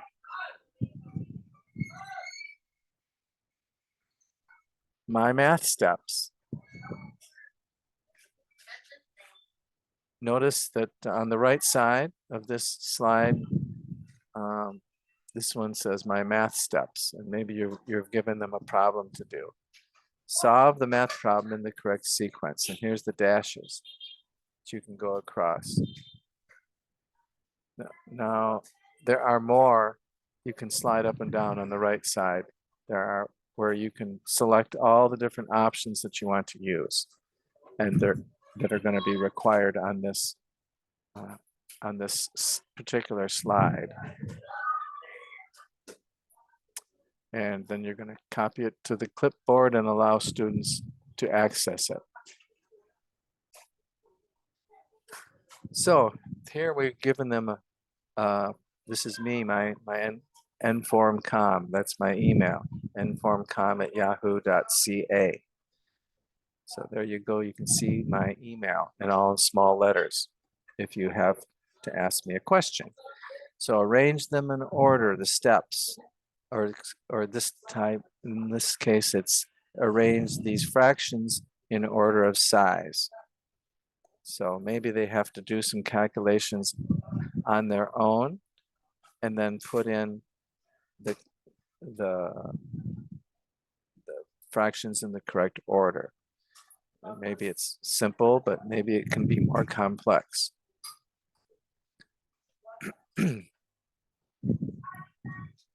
So click the arrows on the right side and you can add these plus sign.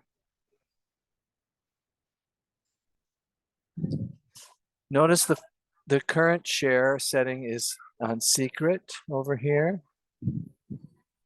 So you would share the code for the board with your students only. So one way again would be to send an email to all the students with a link to the clipboard. So you're seeing more of the options. Change the privacy. Copy the link to the clipboard. Give them a QR code. Embed this into your blog or your website, email, and so on. Some of the different options that are available. Again, on the right side, we can see some other things. We can change the wallpaper and the color scheme. We can change the fonts that we want to use on this slide. Attribution. Display the author's name for each post. Probably you're going to want that on most of the time, so that's been slid on. Are you going to allow comments on the posts? Slide that if you want that. If you want them to allow reactions like on Facebook, yes or no, you can allow that or not allow that. As well, probably in the very beginning, you're going to have things like require approval. You have that slid on until you are confident that you can allow the students to make their contributions with or without your approval. Of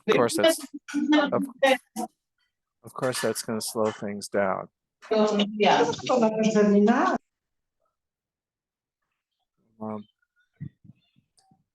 And filter profanity and so on. I can look in my chat, see if anyone has added anything.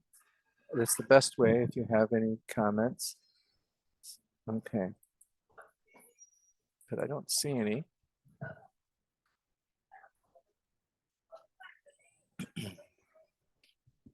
So on to the next slide.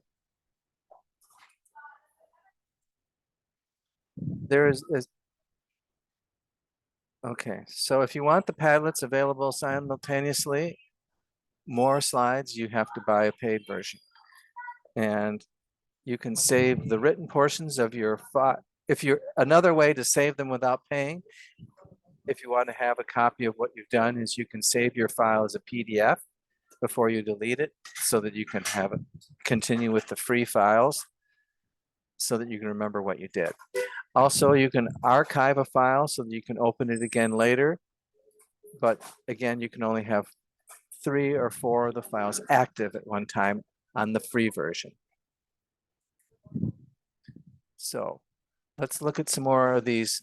This is the shelf style where students are able to add more more comments. It actually says it's a grid style.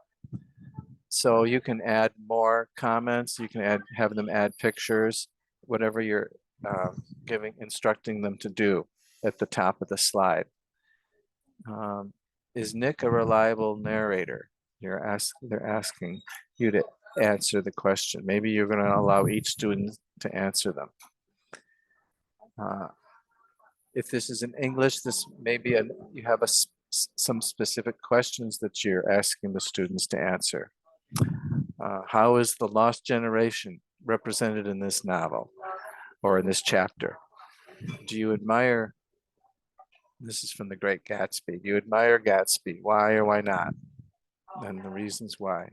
In this case, they're all anonymous, but in yours, you're probably going to have it set so that the individual student has to provide his name. Here's one, an organizational chart that is using arrows to connect.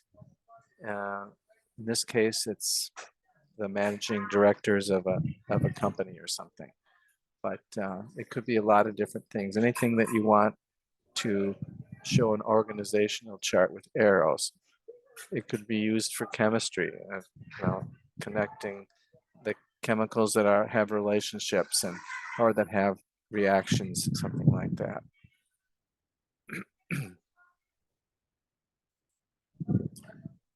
This one is using the dashes in time.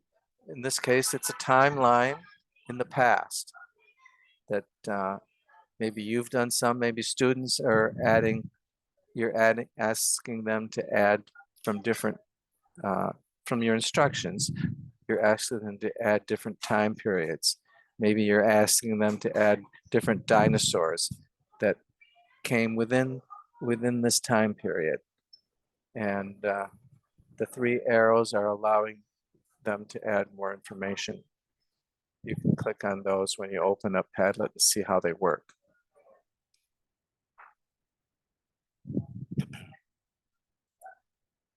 Here we have the map, and maybe we're being asked to identify different locations on the map and then look up information about who was born there that was important or something. In this, maybe we're studying the country of Greece during a certain time period and what happened in this location at that time period. Here we have Greece and Turkey and Syria. A lot of bad things happening in some of those countries now. Another type where we're connecting objects of this lesson, it looks like it's going to be teaching them how to write better or make proofreading. What are the marks? They're in the second box, and that's connected to the third. An example of a this is providing you with the instructions. This is providing you with contents of several writing errors. Use the proofreading marks and put them on the chart. Then complete the workshop that's provided with the connection to the next arrow. Or you may have additional instructions with the worksheet. Paragraph 1, find these spelling errors and insert them in the correct places, and so on. These are Padlets that you can create. Happy birthday. This is another type of Padlet. It looks like they're in kind of a random order. So one of those random sets that we had, the different types. So each person is providing an animal and a picture or a person in a picture celebrating their birthday. And so you're maybe helping someone celebrate their birthday.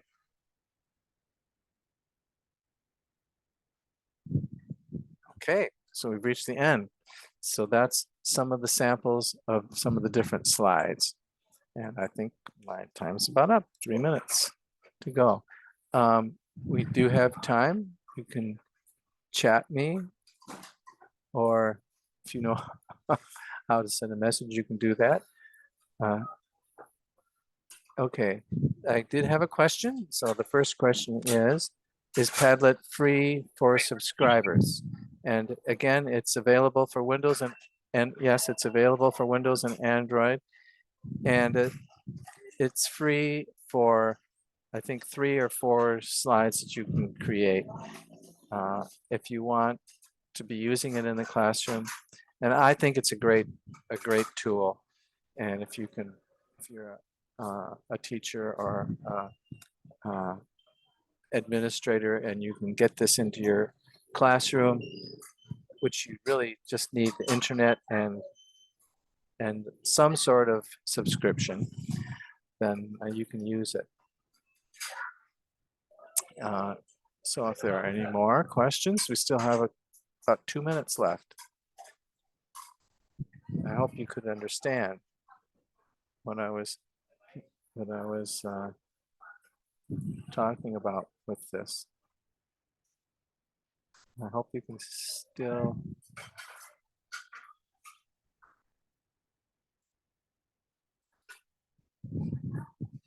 see. I'll look for your chats or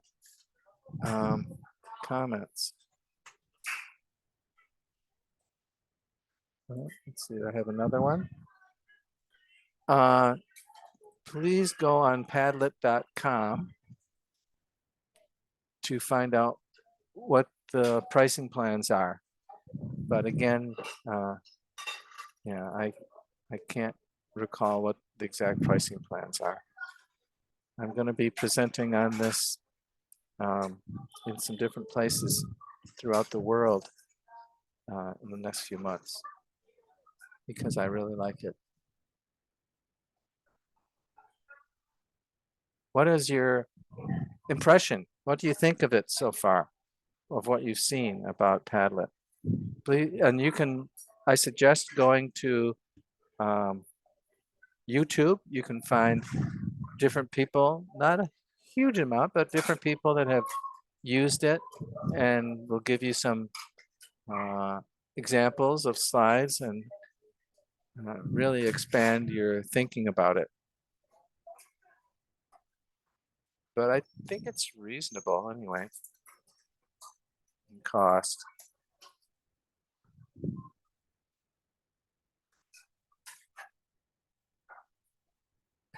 So I guess it's 2 o'clock. So if there are no other chats or questions, I'm not sure how to get auditory messages sent here, but I will be presenting more on chat at later times and with more information. So with that, I guess I will end it since there are no more questions or answers. You're trying to install it now. Yeah, it's pretty easy to get started, really, to use it. And yeah, and if you want to review this presentation, please do contact H&L and they can send you the website, excuse me, my presentation, or you can write to my email and I can forward it to you if you need to. Thank you.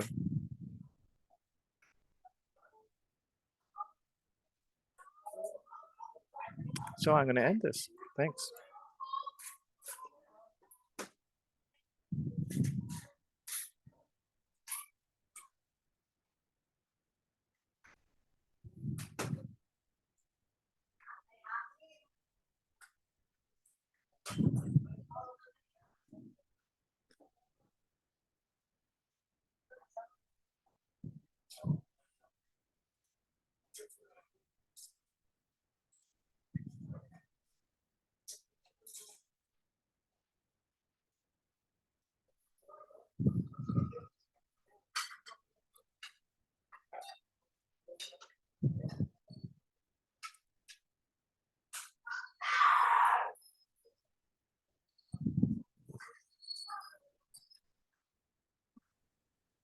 All right, dear teachers, thank you so much, Sir Hyde. Do you have any other questions regarding our speaker's topic? Or any clarifications po regarding this particular software that was discussed?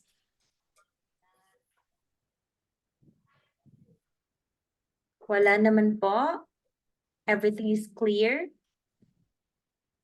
All right, Sir Albert stated that he is already installing, so it's time to explore.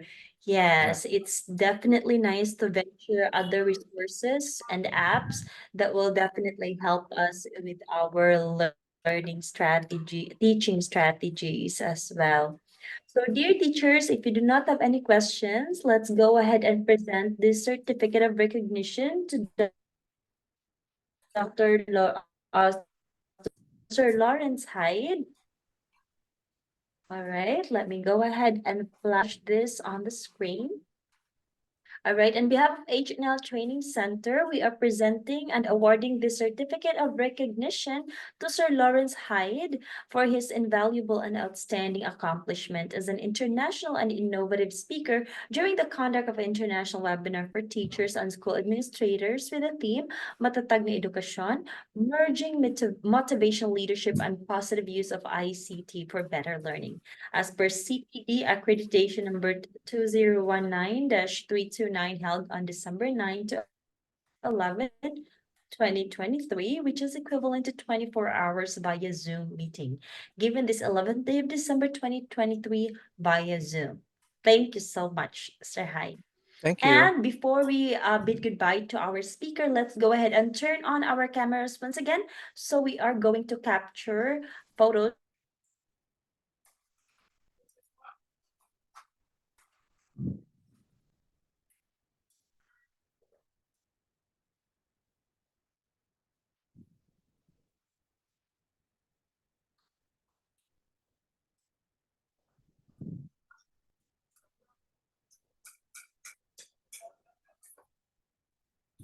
So I see few of us turning on their cameras. Thank you so much po. I'll be counting 3 seconds and we'll capture 3 photos para pipiliin namin and i-upload po natin sa ating Facebook page. All right, so we'll capture 3 photos in 3, 2, 1. Smile. One more in 3, 2, 1. Smile. All right, last one. Let's turn on our cameras. 3, 2, 1. Smile. All right, dear teachers, thank you so much. May energy pa po ba? We still have one more speaker to go. Don't worry because we are condensing the topics of our speakers so that this will be just one day webinar. So no need for you to come back tomorrow po or join the webinar as this will end today because we'll be condensing all the topics. We value your weekends as well. So give some time to your family tomorrow. Okay, so all right, let's go ahead and proceed. So we have our second speaker for this afternoon. Our second speaker this afternoon is a graduate of Doctor of Education major in Filipino language teaching at Cebu Normal University. He also graduated Masters of Arts in Education, major in Filipino language, also in Cebu Normal University, and Bachelor of Elementary Education, major in Filipino at Cebu Normal University. And her teaching experiences include a total of 25 years of teaching, which is 4 years in University of San Jose Recoletos, 5 years in Cebu Normal University as a part-time instructor, 5 years in Talisay City College as a part-time instructor, 4 years in Lapu-Lapu City College as part-time instructor, 2 years in Cordova Public College as a part-time instructor, and also 1 year in Mandawi City College as a part-time instructor, and 9 years in Sacred Heart School. He has the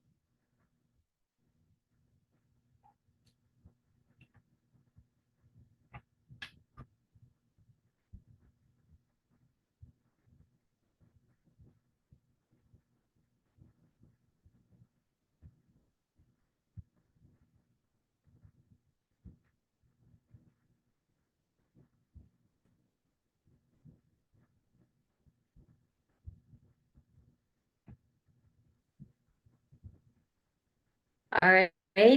Sorry about that. She is also a grade level coordinator, a school paper advisor, a school screening committee member. And her recognitions include author of Komunikasyon at Pananaliksik sa Wika at Kulturang Pilipino at Retorika, Masining na Pagpapahayag, National and Division Writer of SLM, and Division Editor of SLM. Please help me welcome our last but not the least speaker, Dr. Lizelle Borlasa.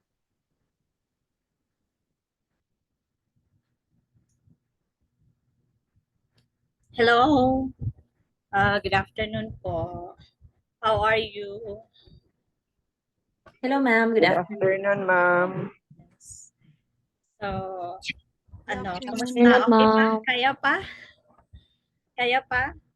Yeah, Kaya pa, this ma'am. afternoon, then yung oras, 'di ba, parang ang gandang itulog, nakakaantok. So, sana naman hindi kayo matutulog diyan, Okay?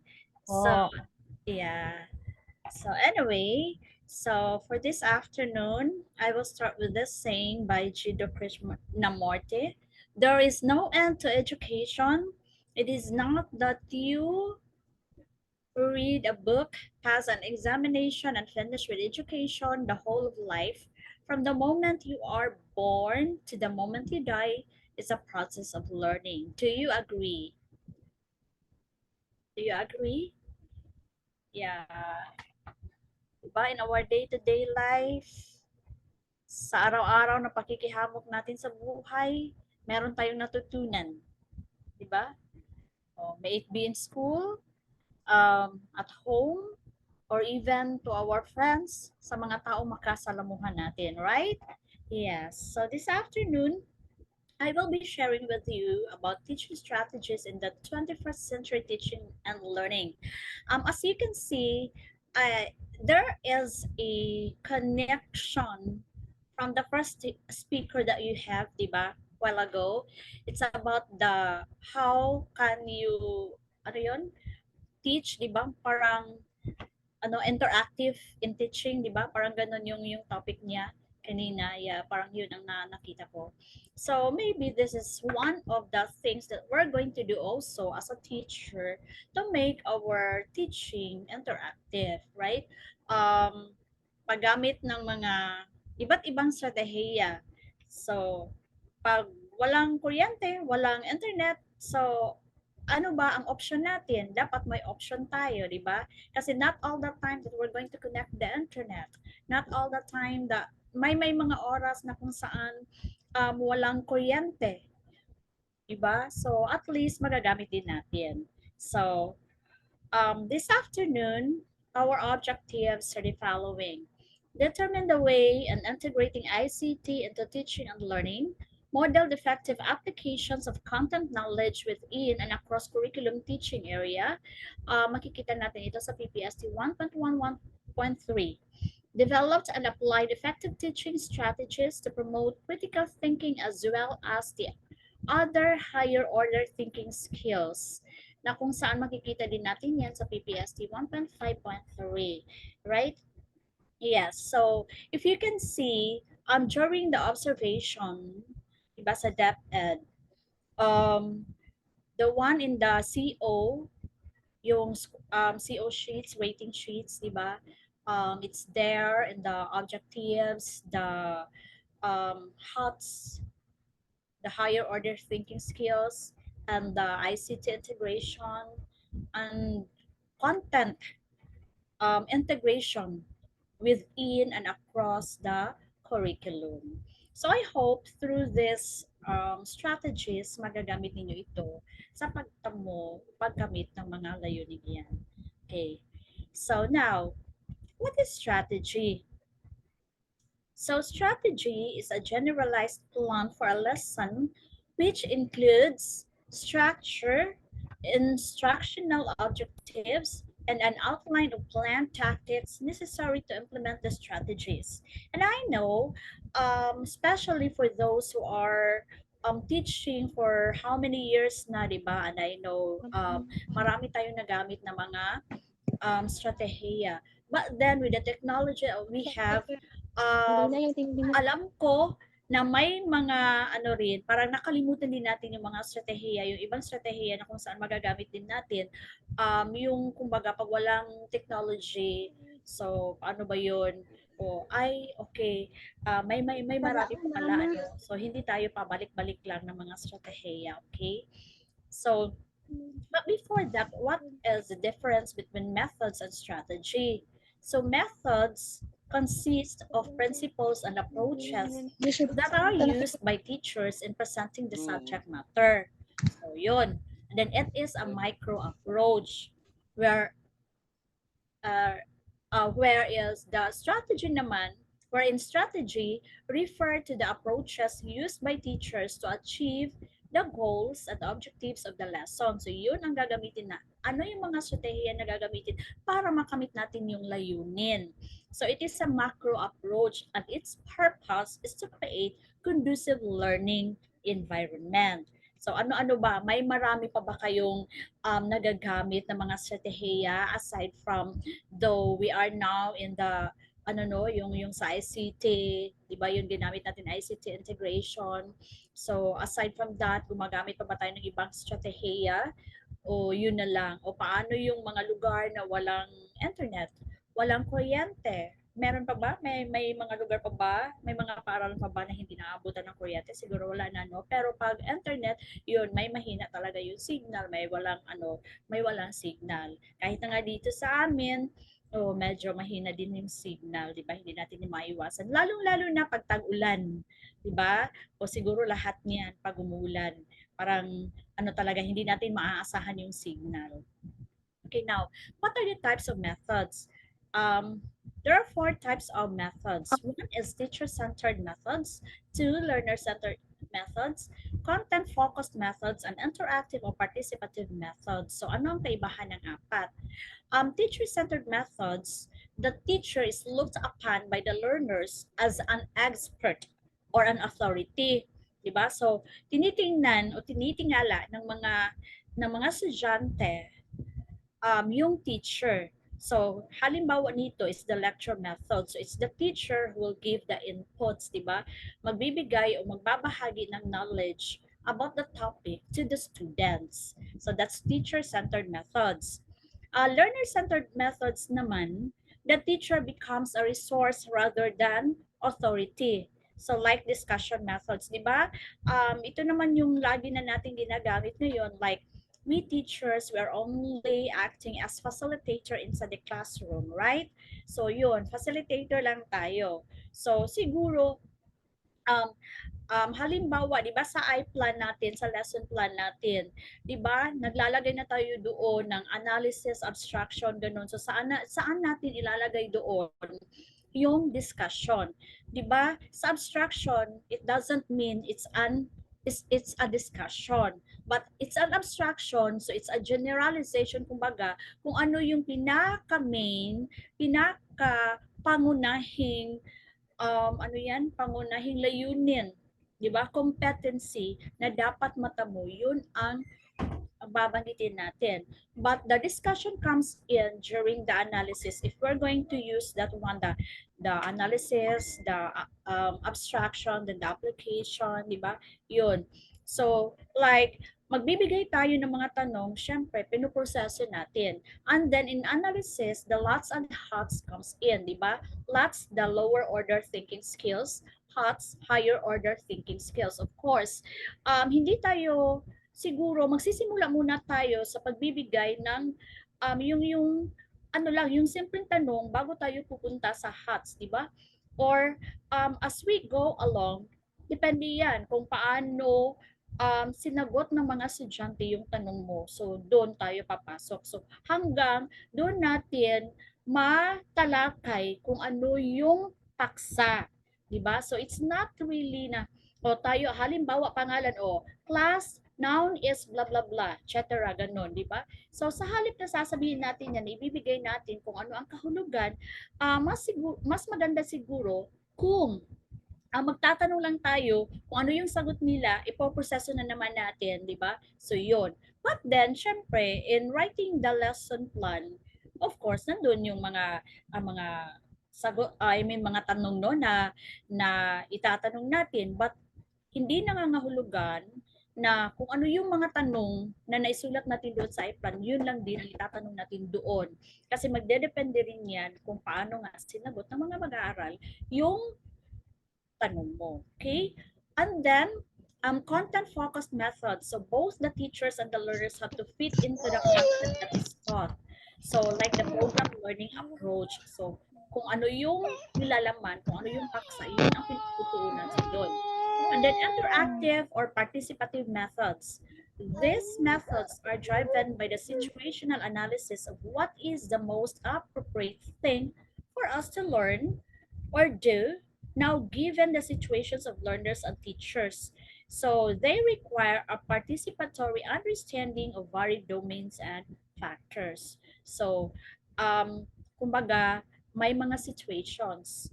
So, yun, lulutasin o yun. So, both teachers and learners ang gagawa nun. Okay, so developing 21st century learners with technology. So, this is the vision of the classroom, di ba? The components of the 21st century classroom. So, may mga ganito ba tayo sa classroom natin?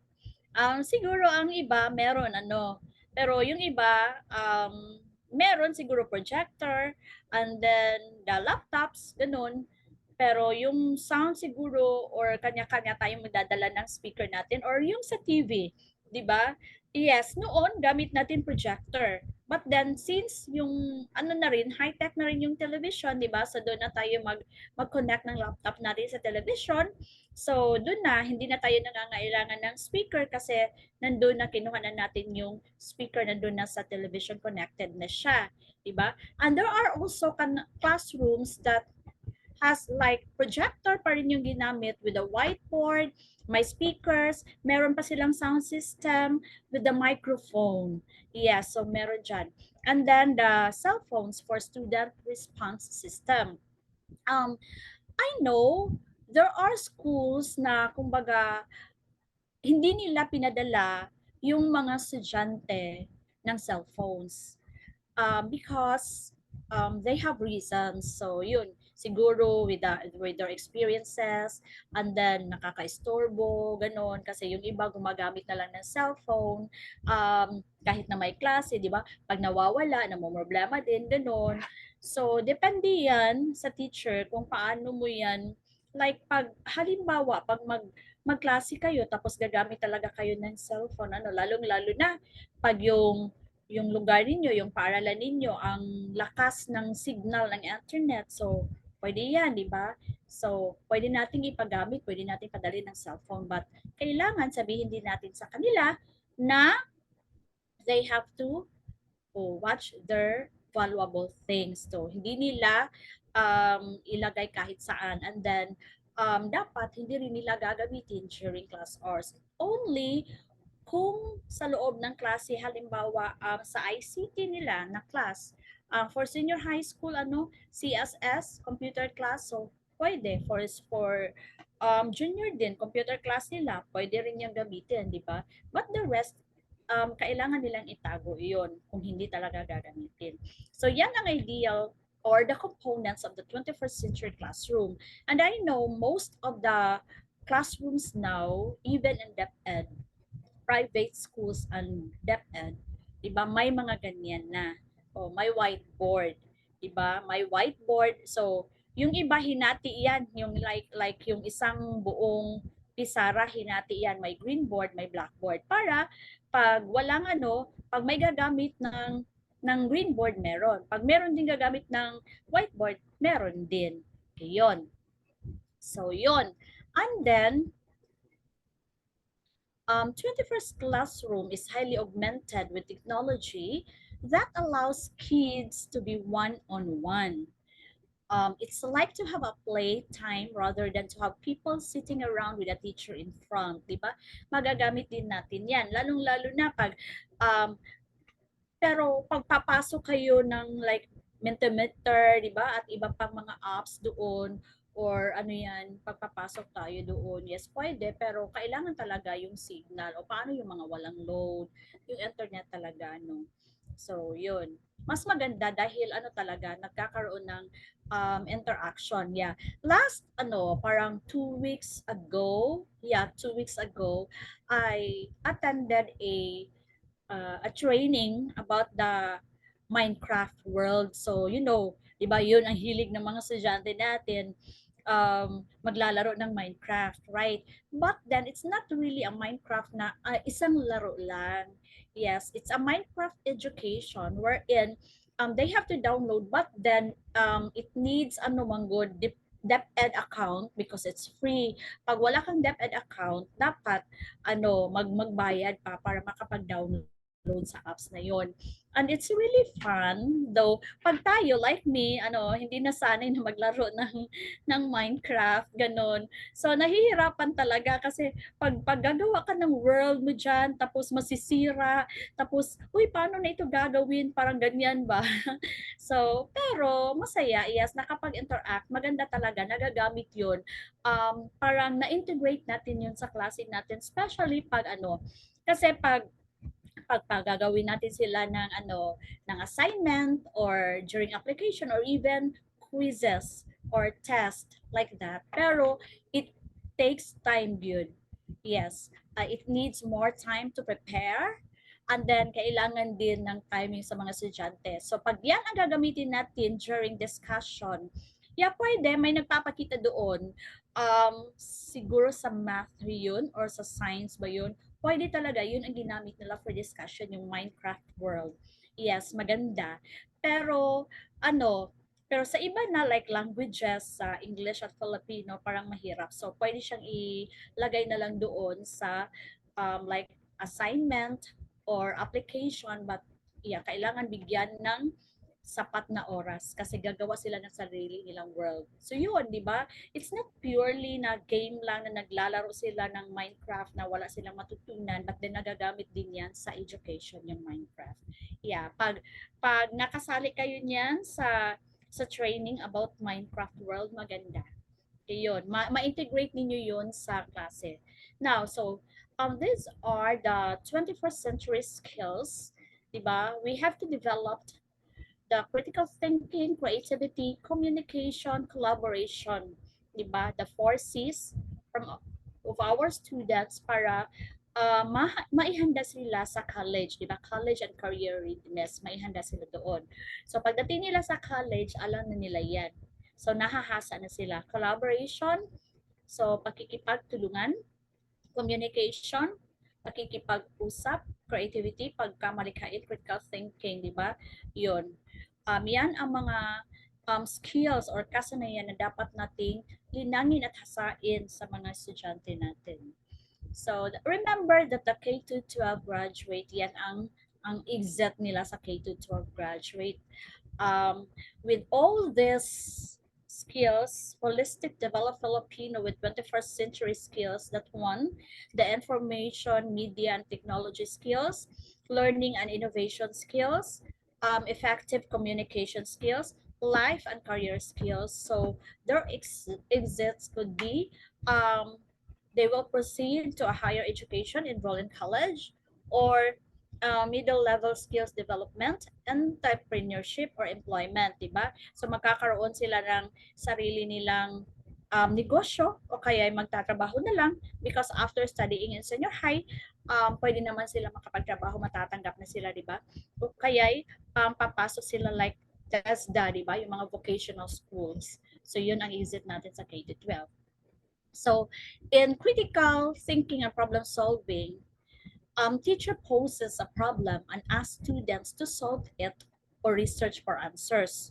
Diba? So critical thinking and problem solving. So dito nahahasa ang kanilang kasanayan na nalilinang, na developed yung paglutas nila ng mga suliranin. So problem solving not only like in math or in our subjects, but with that skills na syempre nakapag-solve na sila ng suliranin sa math, di ba? So they can also apply it on how to solve their own problem in real life situation, di ba? Yan. Then the communication. So teacher raises an issue or topic and students express their ideas with varied media. So it develops the communication skills of the students, may it be English or Filipino. Collaboration, teacher provides a task and students work in teams. Diba? Bibigyan lang natin sila ng mga gawain. O, kung ano yung ipapagawa natin, din sila na mismo pangkatang gawain, sila na yung gagawa nun. Makikita natin doon yung cooperation nila. Creativity, teacher presents a challenge and students design a solution. So yun, kung ano yung ipapagawa mo para maipakita yung pagkamalikhain nila, di ba?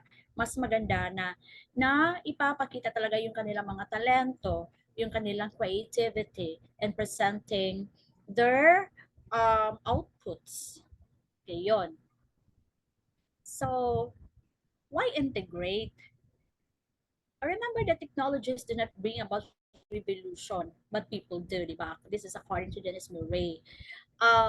Now, how do students learn? And how can teachers help students learn better? So with that technology integration, how do students learn? What do you think? Di ba nag-i-integrate na tayo sa klase natin? Right? Nag-i-integrate na tayo ng ICT? Right? Nag-i-integrate ba? Na-i-integrate nyo na ba o hindi pa? Hmm? Hello? Naririnig pa ba ako? Parang walang sumagot. Ewan ko kung narinig ako. Am I still, connected pa ba tayo? Hmm? So how do students learn? And how can teachers help students learn better? Paano natin matulungan bilang mga guro yung mga estudyante na mas marami pa silang matutunan? Hmm? So with the integration of technology, right? So why integrate? First is to improve students' learning by creating better lessons, right? Yes. With that integration, di ba, naihahanda rin natin, naghahanda kasi tayo, ano kaya gagawin ko? Paano ko ito ma-integrate? So, like, what I did in my class, like, last time, pinagawa ko sila ng slogan, and then post it in their wall, and then ipatag ako. So, di ba, that's integration. When we say integration, it does not mean na pag ang teacher ay gagamit ng computer or laptop, that's already an ICT integration. But, kailangan, diba? Hindi yun na pagagamit ka na, yun na. Ay, okay, gumamit na ang teacher, may PPT na, may PowerPoint na. So, I already integrated my, in my class, the ICT. No. So, paano mo yan ginamit, yung ICT? Paano yan nagamit ng mga estudyante? Diba? So, that's the integration. So, yun. Kaya yun, pinagawa ko sila. So, pinost nila sa FB. Ganon. Then second, yes, of course, I applied what I learned in Minecraft. So, yun, pinagawa ko rin sila ng Minecraft. world world nila. Yun. Pero binigyan ko pa ng sapat na oras para makagawa talaga kasi hindi madali yan. So, pangkatan pa rin yan, di ba? So, yun. Gumagawa tayo, naghahanda tayo ng iPlan. Tinitingnan natin kung ano nga ba ang magagawa natin o paano natin ma-integrate yung ICT sa klase natin. And then increase the rigor of academics and the quality of learning, right? Yes. And stimulate curiosity and interest with the ICT, of course. Kasi yun na ang in ngayon. Kahit na nga, yung mga estudyante natin, karamihan naman, may mga cellphones, ganun, kahit na walang load kasi may free data. Yun. So, yun ang in ngayon. Dapat, kung ano yung in ngayon, gamitin natin para doon din mahasa yung nila. Parang yung interest nila, mapukaw yung interest nila. Then engage learners and motivate students with that ICT integration, of course. Improve how all students learn the content. So, gaya ng nabanggit ko kanina, may maraming paraan para mailahad din natin yung paksa natin, yung content natin. with the use of the ICT. So yung mga apps, ang dami pang mga apps ngayon, ano, alam ko na ano, nakagamit na kayo, yung iba, especially yung mga new generation ngayon, yung mga bagong graduate ng mga teachers, ano, yung mga tiki sa ano, sa computer, ganon. So gumagamit na yan ng mga maraming apps. So hindi lang yung kung ano yun. The students also mas nauna pa yung natuto sa atin. Right? And then differentiate instruction, of course. Kasi pag pinagawa natin, di ba, yung differentiated instruction, like in groupings, like, o sige, kayo, ano yung gagawin niyo? I-post niyo yan. So, pag gagawa kayo ng poem, okay, so poem ang sa inyo, i-post niyo yan. Or gagawa kayo, gusto niyo magbabalita kayo, o sige, magbalita kayo. Di ba? Pag magbalita sila, gagamit din sila ng mga apps na parang yung mga nagbabalita talaga, and then may background pa, right? Magagawa nila yan. So, that's interactive. Yeah, formative assessments with immediate feedback. So, yun. And then teachers to teach in ways they were never taught using tools that were not invented when they were in school, di ba? So, technology integration asks teachers to teach in ways they were never taught. O yun, na hindi pa na ituro o hindi naturuan. And then, wala pa yan noon. Tama. Kaya nga, yung iba na, kumbaga, ay, ayoko nang matuto, ayoko nang mag-ano niyan, mag-attend yan kasi magre-retiro na ako, di ba? Yung mga, ano na talaga, yung mga tenured na. So, yun, hindi na sila, ayaw na nilang matuto niyan. Yung iba pang ano yan, mga apps, yung mga technology yan na ano, no? So, ayaw na nila. So, kahit kasi wala pa yan noon. Pero ngayon, andyan na yan. So, syempre, dapat, kasi yun ang gusto ng mga estudyante, dapat tayo as teachers, kailangan din nating matuto. So, wala tayong magagawa kundi kailangan nating matuto para ma-integrate natin sa klase natin, and then, yun na, magkakaroon sila ng interest, magiging interaktibo ang pagtuturo at madalian yung pagkatuto nila. So teachers to be innovative, content-driven, and process-oriented to ultimately improve students' achievement. So yun, i-improve yung kanilang mga achievements sa students with that technology. The goal of technology integration is to use technology seamlessly in the classroom so that the technology itself is invisible in support of learning a standard-based curriculum. So yun, invisible, di ba? Itself, para makasuporta sa learning standard na kung saan ito ay nakabase din sa curriculum. Employing technology provides a variety of new ways to learn, and in the process, fosters independent thinking, problem solving, and collaborative learning. So that's the technology integration. And infusing technology into classroom. So how is technology used as a tool to enhance education? How? To communicate, collaborate, content engagement, and organization management. So, 4, di ba? Yan ang 4 na tool na na-enhance natin sa education with the use of the technology. So, expand and maximize learning view. So, the favorite online resources. Then, how teachers plan to use technology? How? So, save the technology integration planning map and enhance lesson plan tool. So, magkakaroon kayo ng technology integration planning map. So, mas maganda yan para hindi na kayo mahihirapan pa. Mas maganda yan, especially, di ba, magkakaroon tayo ng sem break by, I think, January. Yeah, so mas maganda na gagawin yan. Magkakaroon kayo ng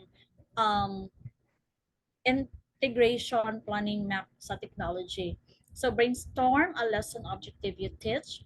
Create one lesson plan for your idea. So tech enhanced lesson plan. So yun ang gagawin. Mas maganda yan pag yun ang gagawin during like in-service training para pag nagtuturo na kayo, diretso na, hindi hindi na mahihirapan pa. May mga paksa, may mga idea na kayo kung ano yung gagawin at paano yun i-integrate ang technology. So top 10 integration tips. One is to start with a lesson you are very familiar with and have taught before focus on the learning objective. So doon, magsimula kayo yung sa paksa na kung saan familiar kayo para hindi kayo mahihirapan, di ba? Yung naituro na ninyo. And then make it interactive and fun. So paano yan? So mag-isip kayo kung ano nga bang dapat gamitin o paano magiging interaktibo, paano maging kasiya-siya yung pagtuturo sa paksa na yan with the use of the technology. And then problem-based activities will engage and make relevant for students. So yun, do it yourself first. See one, do one, teach one. So para malaman natin, di ba, just like pag nagpapakita tayo ng movie, di ba, dapat i-ano muna natin, tayo muna ang titingin, di ba? Kailangan muna natin i-preview bago natin ipatingin sa kanila. So ganun din yan. Tayo muna ang gagawa kung okay ba yun para mas maituro natin, mas maintindihan ng mga estudyante kung paano yun gagawin. Build relationships, right? With the use of the technology, especially the collaboration man. So, talk about copyright often. So, kung kinuha nila yan, dapat i-acknowledge to avoid plagiarism. Know the standards, the state, the NETs, information literacy standards. Yun, and then revise teaching style to accommodate technology. So kung ano yung mga teaching styles natin noon, tingnan natin. 'Di ba ngayon mas madali na lang dahil may mga iPlans na, may mga lesson plans na, naka-upload. So ida-download na lang natin. So siguro pwede natin yung tingnan na lang. Tapos tingnan natin kung naka-integrate ba doon ang technology. Pag wala, pwede nating ma-revise ng konti siguro. Pero pag meron, tapos gusto niyo na yung, di ba, yun naman talaga yung dapat gagawin natin. Pag hindi tayo susulat ng iPlan, da-download lang tayo, titingnan natin kung okay ba yan sa atin. Pag okay na, di wala tayong gagawin. Pero pag hindi okay, pag meron ka pang ideya sa paksang yan na mas gusto mo na ito yung gagawin, so you have to revise it. So, tingnan lang doon sa mga na-download pag hindi tayo susulat or susulat tayo ng sarili natin, mas maganda, di ba? So, tingnan lang yung teaching styles to accommodate technology kung nandun ba. Okay? So, para ma-adapt natin. Then, use peer observations and online video demonstration, di ba? So, yun. Kung ano yung mga nakita mo sa mga co-teachers ninyo na sa palagay niyo ay maganda yun, applicable din yun sa subject ko. Applicable din yun sa topic na ituturo ko na ganito, ganyan, di ba? Pati na yung mga online video na makikita natin like yung mga demonstration. So, pwede natin yung i-adapt, pwede natin gagamitin. Okay? And then, hindi ko na makita dito. Wait ha. So, yun. And then, ICT integration, ano-ano nga ba yung mga dapat natin gawin o paano natin na-integrate yung ICT. Alam ko, this might be ano na sa inyo, parang, luma na yan, alam ko na yan. Yeah. Pero, ano lang, parang balikan lang natin, baka nakalimutan na, ano. So, ito ay iilan lamang sa mga maaari natin gawin para ma-integrate natin yung ICT. So, first, the web quest, scavenger hunt, then the blogging. So, paano gagawin yan yung web quest? Pasiyasat na gawain sa online sa paghahanap ng mga impormasyon sa www. So, bibigyan nyo ng, syempre, topic na ipapahanap yung mga paksa na hahanapin sa mga estudyante. So, yun. O ito, bibigyan nyo lahat ng mga yung nasa web, kung saan nila hahanapin, nakalagay na doon, sila na yung maghahanap. At syempre, so ano ang gagawin nila pagkatapos? So gagawa sila ng panimula, tapos gawain, proseso, tapos evaluasyon at conclusion. Okay. Then yung scavenger hunt, diba? Yan yung kumbaga naghuhukay ng mga basura, right? But this time, hindi basura yung huhukayin nila, pero yung mga mahahalagang impormasyon sa website ng paksang tutuklasin. So yun. And then blogs and blogging, uso na yan ngayon, di ba? Mas maganda yan. Maraming nagbablog, So interaktibong ugnayan sa pagitan ng guro at mga mag-aaral. Online-based na maaaring mapaglagyan ng mga reflection, takdang aralin o intergroup communication. So, mga blogspot na maaaring magagamit ng guro at mag-aaral. Yan, diba? May mga link dyan, www.blogger.com, www.wikispaces.com, or www.filipinotech.wordpress.com. So, yun sa pagbablogging. And then, so iba pang online platforms, di ba? Like the social media, the Facebook. So magagamit natin, paano natin magamit yung Facebook sa pag-integrate ng klase natin. Tulad ng nasabi ko last time na, kanina lang, na nagpapagawa ka ng takdang aralin assignment and they're going to post it in their FB wall. Like, titingnan mo lang kung, sige, marami ba ng heart, gano'n, di ba? Like, sa paksa namin, meron kami mga hugot lines or mga pick-up lines, gano'n, i-ano doon, gagawa sila ng sarili talaga nila. Okay, yun. Then, i-post nila doon. And then, iba pa, di ba, yung nabagit ko, isa din yun, yung Minecraft, yung sa, di ba, paggawa natin ng pasulit, yung Google Forms, lalong-lalo na this time na nag-a-apply tayo ng ADL, di ba, halimbawa, pag walang pasok o pag may mga gawain, di ba, pwedeng, sige, hindi tayo papasok sa school, pero kailangan bibigyan lang, di ba? Parang gano'n, bibigyan lang ng gawain. So, yun, yung mga sa modular or ano pa, di ba? So, pwede yan. Pwede din magkakaroon ng, ano yan, yung paggabi na magkakaroon kayo ng video call, di ba? O pag may mga hindi na iintindihan, pwede rin i-cater din natin 'yan. So di ba ang dami na pwedeng i-post doon kung ano yung mga gagawin nila sa FB. Yun. But then we have also to think that there are obstacles to technology integration, di ba? Yeah, so maganda, yes, maganda yung technology. Mag-integrate tayo ng technology sa klase natin dahil makakaroon ng interaktibo, madali ang pagkatuto at madali ang pagtuturo. But then, hindi natin maiiwasan na there are obstacles to technology integration.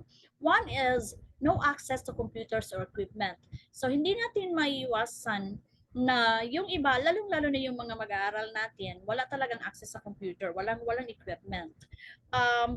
May mga pagkakataon na kung saan iba talaga pag cellphone ang gagamitin sa computer talaga, ano. And then meron din ibang mga estudyante na kung saan yung kanilang cellphones ay hindi talaga yan, hindi Android o like that. So pang lang, call and text, ganun. So yun. Sa school naman, yes, siguro may mga school pa rin na kukulangin ng computer equipment, but then I think yung DepEd ngayon is, di ba, nagbibigay na ng maraming mga computers, mga tabs, laptops, ganun, para lang magamit sa mga estudyante natin. So sayang naman pag hindi gagamitin, dapat gamitin natin. Okay, so integrate natin yan, gamitin natin, ipagamit natin sa mga estudyante. Dahil pag itatago lang natin yan sa school, ilalagay lang natin sa computer lab for your eyes only, na hindi gagamitin, hindi sila makapag-apply, it's useless, di ba? Masisira lang din yan, sayang naman na hindi magagamit. And then lack time to learn, to plan, to organize, to search, di ba? Internet. Yes, hindi natin maiiwasan na talaga, minsan kukulangin sa oras kasi pag mag-integrate tayo ng ganito, ng technology, it really needs time, more time to prepare. Yes, it's true. Hindi madali. Yun. And then, no budget or high cost. Yeah. Pag walang internet. So, syempre, lalong-lalo na pag meron kayo ipapagawa sa mga estudyante, so dapat mag-media ng budget kasi pag walang internet o paano, bibili pa yan magpapaload pa yan yung para sa data nila, di ba? Or kaya pupunta doon sa internet cafe. Yun. Then the class size, yes. Pag sa classroom, pag sa school, gagamitin natin yan. Or gagamit yung isang klase sa loob ng ICT lab. Yeah, especially yung ICT lab ay ilan lang ang magkasya, 20, 30, tapos yung klase is 60, di ba? So, yun, minsan, hindi, may mga like games, interactive games, na kung saan limited lang. Hindi pwedeng makapasok lahat, 'di ba? 'Yun. So, kaya isa rin yung sa mga obstacles. Preparing for standardized test. Yes. Hirap din. Lack teacher training. Yun. Kulang yung mga teacher talaga na lalong-lalo na yung mga gaya ng nabanggit ko kanina, yung mga tenured na hindi na, kumbaga, parang sarado na yung ano nila, na ay ayaw ko nang matuto or parang nahihirapan na talaga kasi parang nalilito sa technology. Hindi natin yan maiiwasan. No? May mga kasamahan, may kaibigan din ako niyan na kumbaga kahit tuturuan mo pa, interesado, pero pag tinuruan mo parang malilito talaga siya. So, yun kasi parang matanda na, parang almost magre-retire na. So yun. Then set curriculum or standards. Yes. Then technical problems. So the machine, di ba? Kaya nga minsan pagagamit tayo doon sa classroom, pagagamit tayo ng PowerPoint, di ba? O tingnan nyo, minsan ay hindi gagana. O paano yan? At least no, siguro dapat alam din ng teacher kung paano yan. Halimbawa, pag nagamit ka television or kaya projector, tapos yung laptop mo hindi nakita doon, hindi na flash, o paano yan gawin? O nakita, hindi connected, walang signal. So dapat alam natin kung paano yan i-solve. Kasi hindi sa lahat ng pagkakataon na tatawagin natin example, yung yung expert, di ba? Yung ICT teacher natin para magpaturo tayo. Kasi paano pag classes siya during that time also, di ba? Yun, dapat alam din natin. So dapat yung mga teachers naturuan din kung paano i-solve or lutasin with that kind of technical problems. Okay.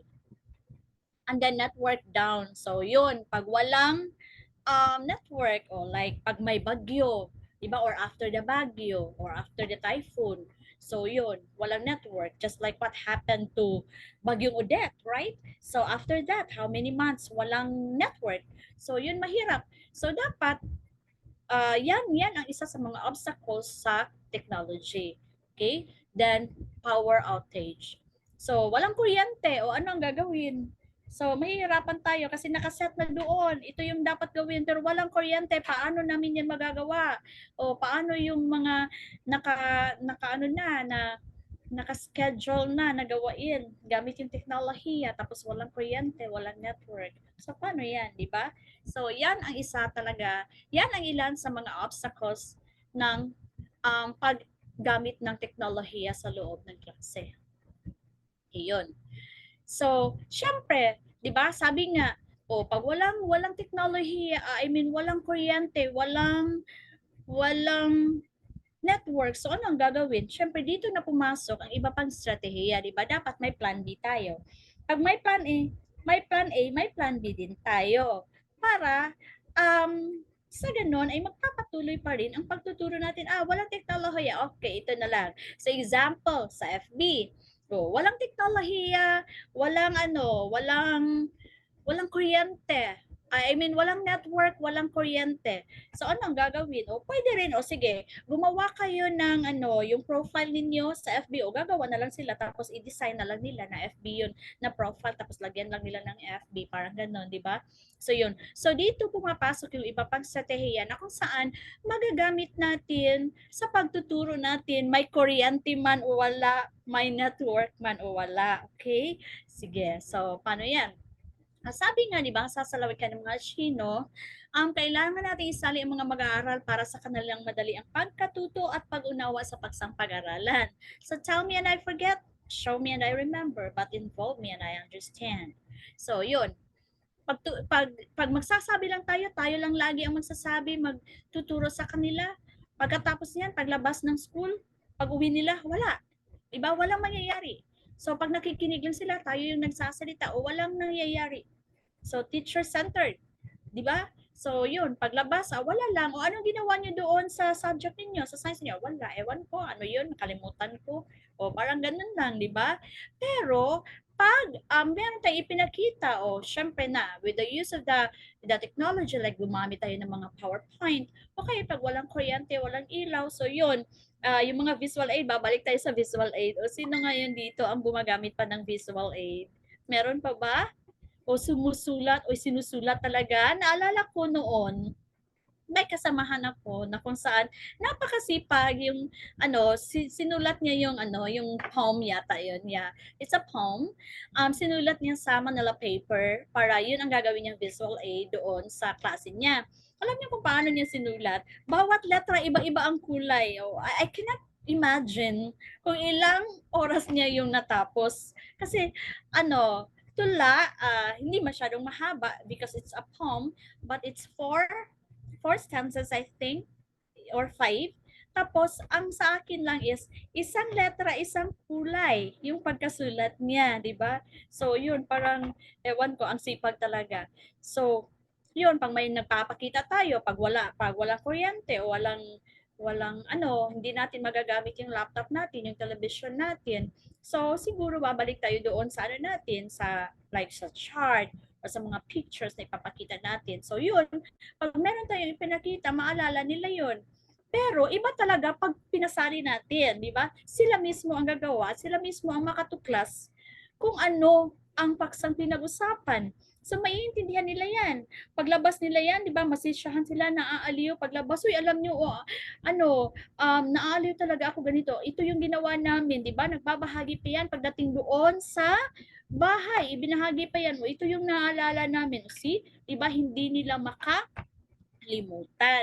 So, yun, mauunawaan pa nila kasi nagagamit. Just like, di ba, sa paaralan, especially sa science lab, merong maraming mga may maraming mga laboratories na ipinapakita doon o nandoon naka-display sa science lab pero hindi pinagamit. Ops, don't touch o parang ganun ba?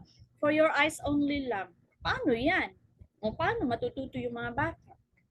Like, okay, class, ito yung microscope, pero tinuro lang, pero hindi talaga nila, ang gamit ng microscope ay ganito, ganyan. Pag maglalagay ka doon sa lens niya, doon makikita yung isang maliit na object, tingnan nyo, lalaki yan sa paningin mo, tapos yan, makikita mo talaga yung mga maliliit na paa niya, o ano yung ilalagay mo doon, di ba? So, yun. Pero, sinabi mo lang. So, gagana na yung mga estudyante. Okay, ganun lang. Pero pag doon talaga inilabas mo yung microscope na sila mismo sige tingnan nyo dito class o by group ha o bawat table o may isang microscope o sige magpalitan ka ba't dahan-dahan lang, di ba? Doon makikita nila na okay, totoo pala, ganito pala, di ba? So naiintindihan nila kung ano yung tinutukoy mo. Tapos, maalala pa nila yan. So, pagdating sa bahay, okay, alam mo ma, ganito, ganyan yung ginawa namin, di ba? Na ibabahagi nila yan. Kaysa, magsasabi ka lang ng magsasabi, tapos, pinapakita mo nga, ito yung microscope, nakita na nila, okay, iyan pala ay microscope. Pero, hindi nila naiintindihan kung ano yung gamit niya, hindi nila nahawakan man lang kasi for your eyes only. So, yun. Sayang naman, ibinigay yan ng DepEd sa atin, so ipagamit natin sa mga bata. Okay. With the with the paalala na dapat mag-ingat. Pero pag may mga pagkakataon na hindi talaga maiwasan na may mga mabasag na mga kagamitan dyan, it's beyond our control. So, wala na tayong magagawa niyan, di ba? Yun. So, ito ay ilan lamang sa mga strategiya na kung saan maaari natin magamit. Pwedeng gamitin as motivation, pwede rin during discussion or kaya during application. Depende yan kung saan ninyo magagamit. Okay? Sige. Tingnan nyo. Bago at pagkatapos, before and after. So, yan. Before and after. So, sasabihin ng guro na lahat ng numero ay nagsisimula sa 0. Gagamitin ng guro ang 10 niyang mga daliri, sabay pakita ng mga daliri sa madla, at isisigaw ang 0 at ipakita muli ang mga daliri na iba ang bilang sa unang ipinakita at ang bilang na dapat sasambitin ng mga mag-aaral ay ang actual na bilang ng nauna niyang ipinakitang daliri sa binilang bilang 0. Naiintindihan niyo ba yon? Sige, ito yung gagawin natin para mas maintindihan nyo ha. I need your cooperation and participation. So, ganito yon. Magpapakita ako ng bilang. Magpapakita ako ng daliri ko dito. So, ito yung gagawin. Magagamit natin ito lalong-lalo na sa math, di ba? Pag tinuturuan natin magbilang yung mga estudyante. Okay, so yon. Okay, ito. Halimbawa, okay, so ito yung ipinapakita ko. Okay? Tandaan, lahat ng numero ay nagsisimula sa 0. Okay? Sige. So, anong bilang ito?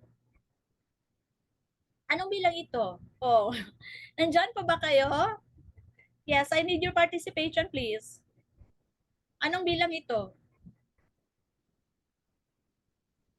Wala nang sumagot. Hello? Meron pa bang tao dito? Anong bilang ito? 0? Tandaan na lahat ng bilang ay nagsisimula. Okay ha? So wala pa. Lahat ng bilang ay nagsisimula sa 0. So ito yung una kong ipinakita or ipakita. So kasunod ay, anong bilang ito? Lahat ng bilang ay nagsisimula sa 0. Anong bilang ito? Yes, yung una kong ipinakita, ano yon? 0. Tama yung sagot, di ba? 0. So nagpapakita ako ng 1, ang sagot ay 0. Bakit? Lahat ng bilang ay nagsisimula sa 0. Tama. So kasunod, ano? Okay, yes. Andyan po kayo? Yes, kasunod, ano ito? Nakuha niyo kung paano yan gagawin bago at pagkatapos? Before and after. Yes, anong bilang to? 0. Lahat ng bilang ay nagsisimula sa 0. Okay, balik natin na. Lahat ng bilang ay nagsisimula sa 0. Anong bilang ito? 0. 0, tama. Anong bilang ito? 1. 1, tama. Magaling, sir. Anong bilang ito? 2. Magaling. Anong bilang ito? 3. Ganito, ito yung pinakita ko before. Right? So yan. Yeah, okay, yes. Yun, magaling. Nakuha na ni sir. Maraming salamat sa participation, sir. So sana nakuha niyo ha sa lahat. Nakuha niyo? Okay, madali lang. Basta yung una mong ipinakita, halimbawa pag 1, ang isasagot nila ay 0 kasi nagsisimula sa 0. So ang kasunod mong ipakita, halimbawa pag 2, so kung ano yung previous na ipinakita, iyon ang isasagot nila. Nakuha nyo? Yes, nakuha nyo. So, okay ha. Sige, yun. So, yan ang bago at pagkatapos. So, before and after. So, magagamit natin yan sa math. Okay, lalong-lalo na sa ano? Sa, ano yan? Sa elementary pag nagtuturo tayo ng bilang. Okay. So, mga larong pantunog. Tayo na sa music room. So, sasabihin ng guro na pupunta tayo sa music room, magdala ng bagay para mapuno ang bus patungong music room. Guro ang unang magdala. So, tandaan, pupunta tayo sa music room. Okay.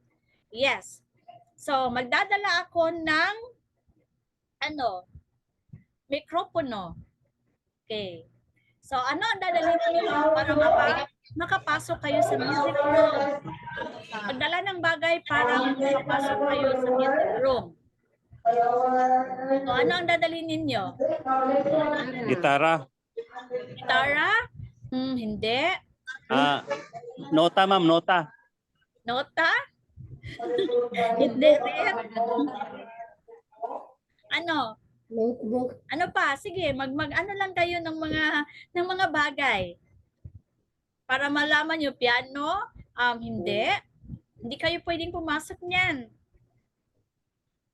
Lata, okay. Lata, pwede kang makapasok. Yes, makapasok ka.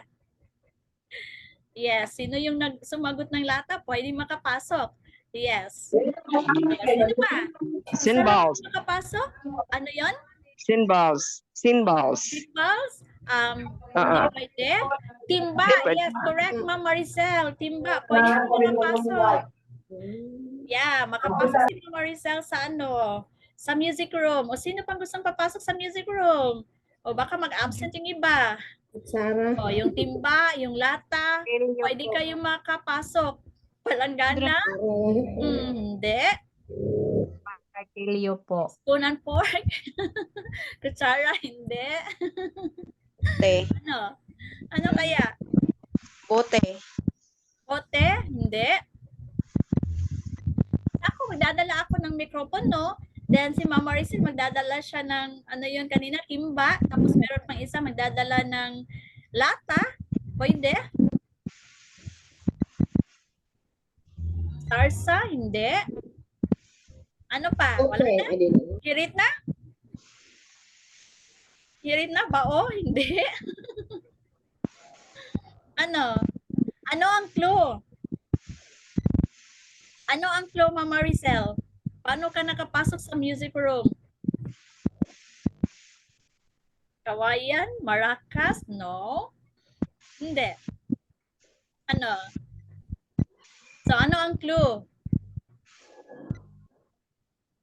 Ano ang clue? Ano? Yung sofa syllables. Do, re, mi, fa, sol, la, ti. Lahat ng bagay ay magsisimula sa sofa syllables. Okay? Like do, donut. So, kaya kanina sabi ko, no, so mi, di ba? So, yun. Then, yung timba kanina kasi ti, di ba? And then, lata, la. O, yun. So, do, re, mi, fa, sol, la, ti, do. Okay? So, yun. Para makapasok sa music room. So, yan. Tingnan nyo. Donut, Cirillo, Mikripono, Happy Family, Family Tree, Sonata, Latigo, Timba, Doktor. So yun, Do, Re, Mi, yung bawat ano nila, simula. Fa, So, La, Ti, Do. Okay? Nakuha nyo? Yes, so yun. Para tayo makapasok sa music room. Okay? Sige, next, tingnan natin. Punta tayo sa beach. Sasabihin ng guru na pupunta tayo sa beach, magpaalam ng maayos. So magdala ng para makasama ka. So halimbawa, ako ang una, ang payong. Ano ang dadalhin nyo? Pupunta tayo. Sombrero. Ano yun? Sombrero. Sombrero. Ay, hindi ka pwede sumama. Tingnan nyo kung ano yung kulang. Two piece. Ano? Baon? Two piece. Two-piece? Magdadala ako ng tubig. Ano sa inyo? Balde. Hindi. Kulang. Hindi pwede. Sabon. Pagkain. Ano? Magdadala ako ng pagkain. Sa inyo. Sunglass. Yes. Pagpupunta kayo doon, ano? Pero kulang. So, paano yan? Ano ang tama? Wala pang nakakuha kung ano ang, yes. Lenessa. Tama. Pwede kang makasama sa beach. So, kalo. Sombrero. Diba? Yes. Ano ang hint? Ano ang hint? Ano ang clue? Merong or bago ang salita, ang bagay na dadalhin. So pag wala niyan, walang wala niyan, hindi pwede. Hindi pwede pupunta, hindi pwede makasama. Pero pag meron niyan, kahit na anong bagay, pwede. Go ha. Ganon. Okay? Yes. Sige, next. Bingo sa classroom. So, ito ay nangangailangan din ng ng oras din sa paghanda niyan. Lalo-lalo na kasi gagawa ka ng bingo card. So, bubuo ng card kagaya ng bingo card na format. Maglalagay ng mga sagot o item na nais para sa isang kaukulang gawain. Halimbawa, pag gusto mong black out talaga kasi bingo or yung ano lang, yung paslang or ganun, pababa, pahalang, depende yan sa inyo. So, magagamit yan, lalo-lalo pag ang tatalakayin mo is about noun or pangalan, di ba? So, lahat ng nasa bingo card, dapat yung nakalagay doon, mga pangalan, di ba, or noun. Kung halimbawa, kung ang gusto mo, like yung subject mo is social studies, then about places, so yung mga lugar ang nakasulat doon sa bingo card. O sino yung mauna, di ba? Di ba man nagbibingo o binubunot yun kung anong mga lugar yun. So pag nabingo nila, pababa or pahalang or paslang o kaya blackout, o yun, mas maganda. And then itatanong kung ano ang mga salitang iyon. Diba o? So ano-ano ang mga salitang ipapabasa o ano yung nabingo mo ng mga salita? Yun. So ano kaya ang tawag natin sa mga salitang iyon? O O di ba? So pwede natin yan gawin bilang motivation. Right? O mga pangalan or it's a noun. Yes. So doon na, so paano mo nasabi ang pangalan? Ano nga pala ang pangalan? O, parang gano'n, di ba? So yon, bingo. Yes. So yan ang halimbawa, di ba? Mga pangalan yan. Pangalan, di ba? Noun. So, pag na-bingo na nila, halimbawa, pag pababa lang, o pag na-bingo lahat yung mga salita nasa I, o yun. Tapos, depende na yan sa inyo as teacher kung ano yung ibibigay nyo, like, bibigyan nyo ng premyo, or bibigyan nyo ng puntos, depende yan. Para mas gaganahan yung mga estudyante. Di ba? So, yun. And then, puzzle. Yan, mga letters. Tapos, syempre, may nakatago diyang mga salita. O, hahanapin nila. Ba't magbibigay ka ng clue kung ano yung mga salita na hahanapin nila. Magbibigay ka. Halimbawa, ginagamit sa pagtingin ng mga bagay-bagay. O, para makita natin ang paligid. O, ano yun? Mata. O, so, doon, circle nila or i-underline o depende yan kung paano o ano ang ipapagawa niyo sa kanila. Kulayan ba? So yun, mata. So doon, nandun yung mata, yung bag, yung mesa, di ba? Hindi lang yung basta hahanapin nila kung ano yung mga salita doon. But bibigyan mo ng clue para alam nila kung ano talaga ang hahanapin nila.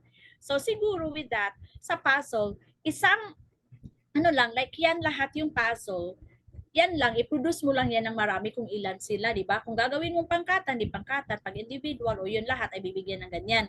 Hindi tulad ng bingo na mas yung oras, mas mahaba yung oras na i-google mo doon dahil bawat card, iba-iba yung posisyon ng salita, right? Yeah, pero siguro may apps naman na pwedeng i-rumble na lang siya, na mas madaling gawin. Yes. So, magbigay ng clue ang guro tungkol sa mga salitang kanyang pinapahula.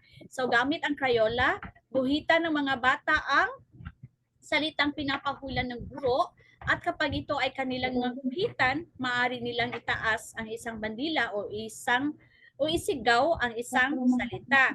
'Di ba? Bahagi ng katawan na ginagamit upang makita o mataw, doon makikita nila. So, guguhitan na nila 'yon gamit yung Crayola. So, 'yon. So, 'di ba? Interactive. O, hindi yan hindi yan makikinig lang kundi sila mismo ang gagawa, 'di ba? Maghahanap. So, that's interactive. So, yan. Alisin ang 6 letters upang makabuo ng salita. Isalin sa Filipino ang salitang nabuo. So, ano ang salitang mabuo? Alisin ang 6 letters. Ano ang salitang mabuo? Ano kaya? O, sige, tingnan natin. Isip-isip din pag may time. Sige, tingnan natin. Ano? Anong salita? Meron nang naisip?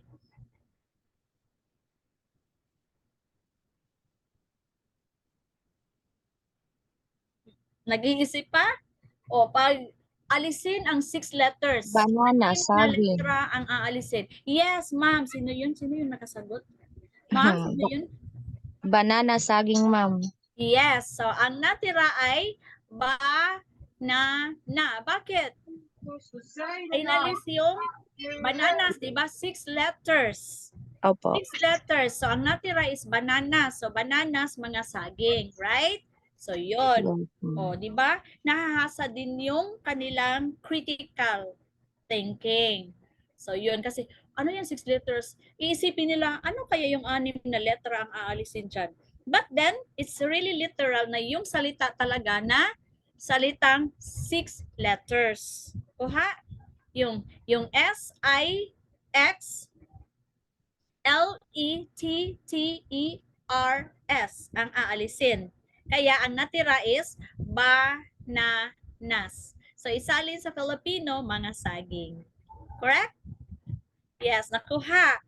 Yon.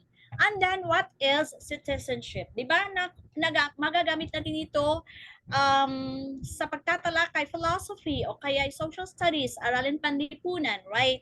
Yeah, what is citizenship? So, dun, pipiliin nila o based from that, ano kaya ang ibig sabihin ng citizenship dyan? Okay, so yon. Bakasyon grande. So, isulat ng guro ang mga salita sa chart sa paraang pinaghalo-halo ang titik nito. So, ang mga salita ay tungkol sa mga kagamitang dadalhin sa pagbabakasyon. O ano ang dadalhin? Ipabuo sa mga estudyante ang mga salita at pagkatapos mabuo ay pagawain sila ng maikling kwento tungkol nito. So madali lang yan. Bakit? Yung mga salita, yung mga bagay na dadalhin nila, 'di ba? Pinaghalo-halo lang yung letra ng salita. So halimbawa, may kara, ano 'yan? Ano yung may kara? Camera. Camera, tama. Yurad, Radyo. radyo, tama. Radyo. Unsa, Sabon. Sabon. sabon. Mitda, Damit. gab, Bag. Bag. bag, tama. Bag. Nilaschi, Chinilas. kapag Pagkain. Pagkain. pagkain. At iba pa, ano? At iba So, pa. Yun. So, at iba pa talaga. So, yun. Nabuo nila yung mga salita, di ba? Yung pinaghalo-halong letra, nakapos sila ng salita. Pagkatapos nila mabuo yung mga salitang yan, yung camera, yung radyo, gagawa na sila ng sarili nilang maikling kwento. Pagkatapos, ipapakwento nyo sa harap ng klase. So, yun. Bakasyon grande. Okay, madali lang, di ba? Yun. And then, summary. So, ask students to provide a summary of what they learned last lesson or across the unit. So develop by asking for different styles. Like, di ba? So dito pumapasok yung ano rin, yung differentiated instruction. Like kung ano yung hilig ng mga bata, ano yung gusto nila. So pag gusto nila, mahilig sila, karamihan sa kanila ay gustong magiging reporter siguro, o yun. So magkakaroon sila ng newscasting, di ba? Newspaper report. O kaya pag gusto nila ng sayaw o isasayaw nila, pero kailangan yung sayaw nila may kahulugan yun, di ba? Kung ano yung talaga tungkol sa paksa na talakay nila previous. Di ba? O kaya awit, o gagawa sila ng sariling awitin. Alam niyo yung mga bata natin ngayon, mahilig talaga mahilig gumawa na ng yung mga awit, nakapaglikha sila ng sarili talaga nilang awit. May mga estudyante rin na may mga pangkat ng mga estudyante na kung saan sila mismo ang gumawa ng ng tune, yung tono. Yeah. Original talaga nila yung tono, hindi kinopya. So, yun. Kung sino yung halimbawa mahilig sa mga acting, o yun. Ganon. So, pumapasok yung summary lang kung ano yung natutunan nila, makapag-present sila, makapaglahad sila in 3 to 5 minutes. So, yun. Or depende yan sa papagawa mo. Then, draw me the answer. So, like show me the answer. So, except with drawing only.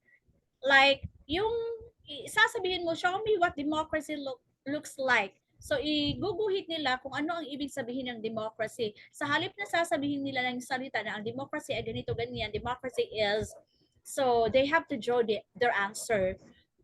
That drawing shows about, the meaning of democracy. So, what does change look like?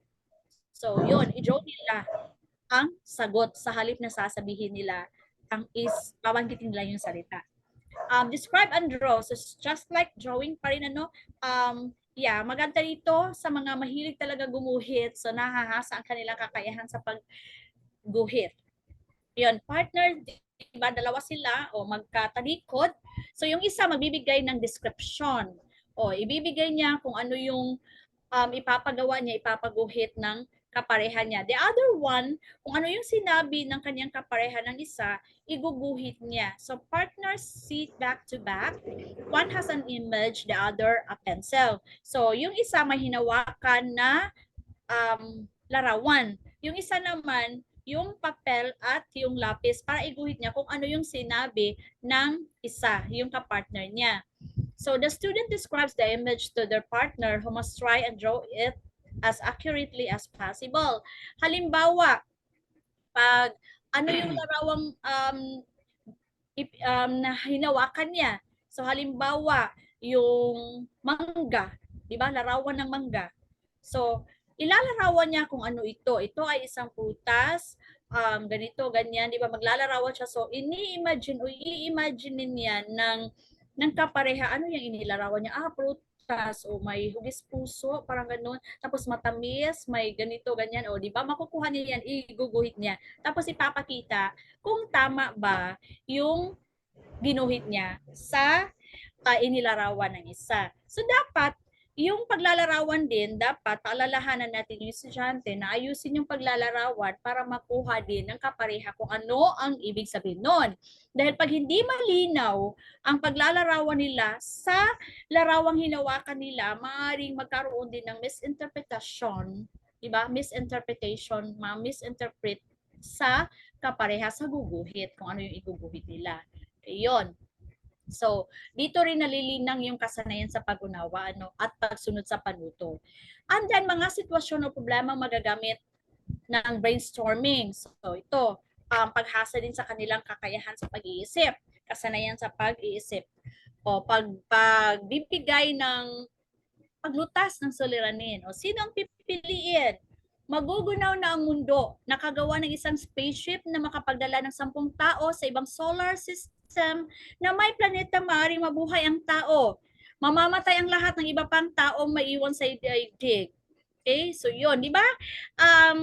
Napapansin nyo or naririnig nyo last time, anong taon yon na sinabi nila na pwede tayo makapunta doon sa Mars, pwede tayong lilipat doon.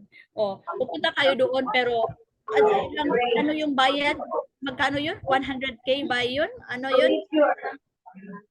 Na pwedeng magpunta doon, diba? So, yun. So, yan. Mamatay ang lahat ng iba pang taong maiwan sa daigdig. So, kailangan magpunta doon sa ibang solar system. So, ang problema, sino-sino ang 10 taong pipiliin isakay sa spaceship at bakit?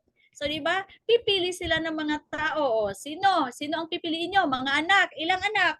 10 lang ha? Sino pa yung pipiliin nyo? Maliban sa anak. Asawa. Yes. Tapos, ilan na? 10 lang. O paano na yung iba? Paano na yung mga kaibigan? Diba? Paano na yung mga kapitbahay? Yes. At yung ibang tao. So doon, din, yes? Yes po? Ano? Sino po? Sino? May gusto mong salita? Yes, mas gusto ko yan. Magbahagi ng opinion. Yes. Wala. Wala ito. Ako po. Dako. Ano? Maraming gagmay ang ate. Mga anak lang? Bayad na kay motor. Mga anak, Ay motor asawa? mo kay pag-uli. Hindi mo ako mag-drive pa. Na ako yung motor. Pwede ko mag-drive. Yung kabit daw. Hindi talaga iiwan, sir. Piloto ko na ma'am, piloto. Piloto, syempre kasi sino yung magmamaneho doon? 'Di ba? Tapos, ano pa? Sino pa? Paano na yung iba? Bakit? Bakit sila lang yung dadalhin? Sir Erwin, bakit yan hindi mo yan iiwanan sa mundo? Sir Erwin? Sana si Sir Erwin. 10 katao. Ha? Natahimik na yata. So yun, di ba? Sa pamamagitan niyan ay nakapagbigay din ng nahahasa ang kanilang kakayahan sa pagbibigay ng pagpapaliwanag, di ba? O dahilan, pagbibigay ng dahilan. Bakit sila yung dadalhin mo? Paano na yung iba? Yun. So, maiisip din nila yung So, yun, magbabahagi. Mga palaisipan, ito, inihahatid ng isang lalaki ang kanyang anak sa paaralang pinapasukan nang sila'y maaksidente. Namatay ang ama sa mismong lugar ng aksidente, samantala malubhang sugatan ang anak, kaya't ito ay dinala sa ospital. Nakita ng manggagamot na naroon ang bata at ito'y pabiglang nagwika, "Anak ko." Paano ito may paliwanag? Paano kaya? Critical thinking. Paano? Palaisipan. Remember, magkasama the father and the anak, the daughter. Diba?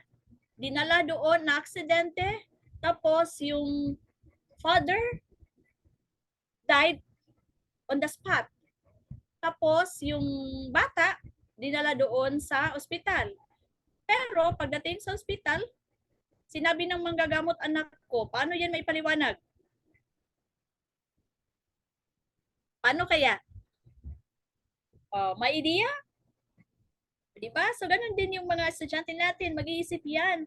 Paano kaya? O magbibigay yan ng iba't ibang sagot. Yes. Tingnan natin kung ano yung sagot niyo. Sige, pag hindi kayo magsalita, pwede niyong i-chat. Yes, anak ng doktor. At sino naman ang doktor? Yes, tama. Ina ng bata ang doktor. So, yon, ina ng bata ang doktor. Magaling. Maraming salamat po sa sagot niyo. Okay, sige. Next. Ito. Naglakad si Alberto sa gitna ng malakas na ulan nang hindi nabasa ang alinmang hibla ng kanyang buhok sa ulo. Wala siyang sombrero, walang payong, walang anumang panakip sa ulo. Basang-basa ang kanyang damit at sapatos. Paano nangyari ito? Ang ulo niya hindi nabasa, pero basang-basa ang kanyang damit at sapatos. Wala, kalbo ang tao. Kalbo, walang buhok. Yes, tama. Tama, sir. Kalbo si Alberto. Walang buhok, kaya hindi nabasa. Tama. Magaling, ha? Okay. So, yon. Next. Gusto ni Ginoo at Ginang Cruz at ng kanilang dalawang anak na lalaki na tumawid ng ilog sa tulong ng isang maliit na bangka na makapagdadala ng 70 kilo. Bawat isa kina Ginoo at Ginang Cruz ay may timbang na 7 kilo, 70 kilo. Samantala ang kanilang mga anak ay 35 kilo ang bawat isa. Kasama rin nila ang kanilang aso. Ngayon, ang problema, paano sila tatawid sa ilog nang hindi lalangoy? Tatawid sila, isang maliit na bangka lang. Tandaan, sa bangka, kailangan 70 kilos lang ang madala para matawid doon. O hindi, pag mag-overweight sila, di ba, malulunod yan. O, si Ginoong Cruz, 70 kilos na. Si Ginang Cruz naman, 70. Tapos yung dalawang anak nila, 35 kilos. So, dalawa, 70. Tapos may aso pa. Paano sila tatawid na hindi sila lalangoy? Sumakay sa aso. Ang aso ang tatawid doon at hindi ang bangka. O paano yan? Tapos yung aso, Dadaan sa bridge. Dadaan sa bridge. Wala namang bridge. Walang tulay. Ang saya. Ha? Oo, ang aso, kawawa naman ang aso. Ano? Gaano lang kalaki yung aso, tapos tatlo sila. I mean, 4 sila. So, 70 times 3 kasi yung dalawa is 35, 70 na rin, 210 kilos. O kaya yan ng aso.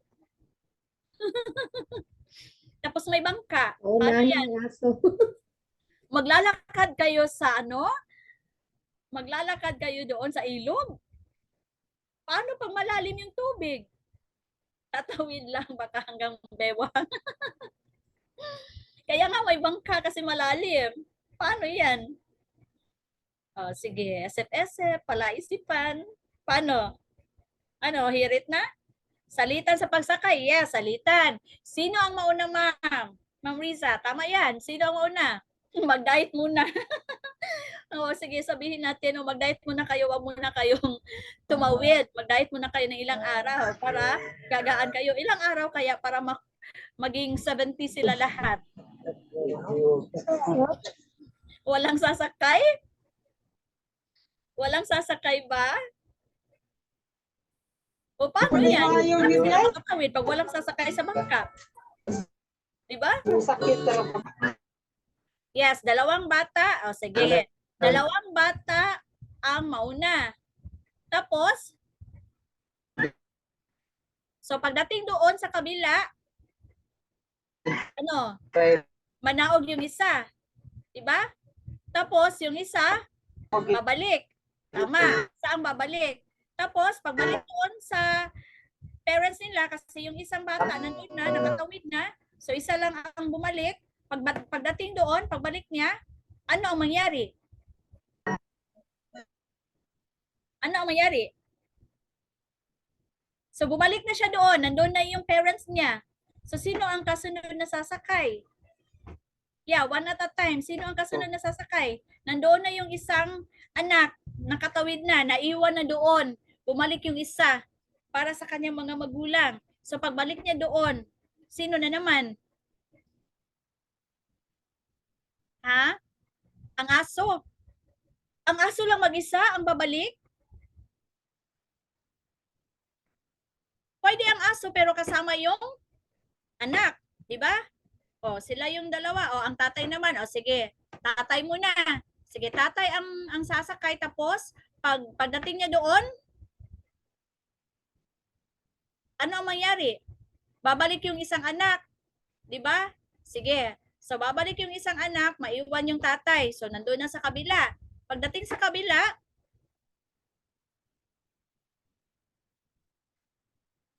kabila, so, pwedeng ang isang bata at ang aso. Di ba? Gawing bangkero ang aso. So, ang bata at ang aso. Pagdating doon, manaog yung yung aso, babalik yung bata. Pagdating doon, so ang bata, ang dalawang bata na naman. Pagdating sa kabila, maiwan ng isa, babalik yung isa. So pagdating doon, ang ina na naman. 'Di ba? Pagbalik, babalik yung isang bata. 'Di ba? So pagbalik sila na ng dalawa. Okay? So nakuha, 'di ba? 'Yon, magsalitan. So una yung tatay, una yung dalawang bata, maiwan ng isa, babalik yung isa, papalit yung tatay, tapos maiwan na naman ang tatay, ang anak ang babalik. So babalik yung anak, yung isang anak kasama yung aso, maiwan ang aso, babalik na naman ang anak. Sasakay ang isang bata, so dalawa sila patawid. Manaog yung isa, babalik yung isa, tapos papalit yung ina.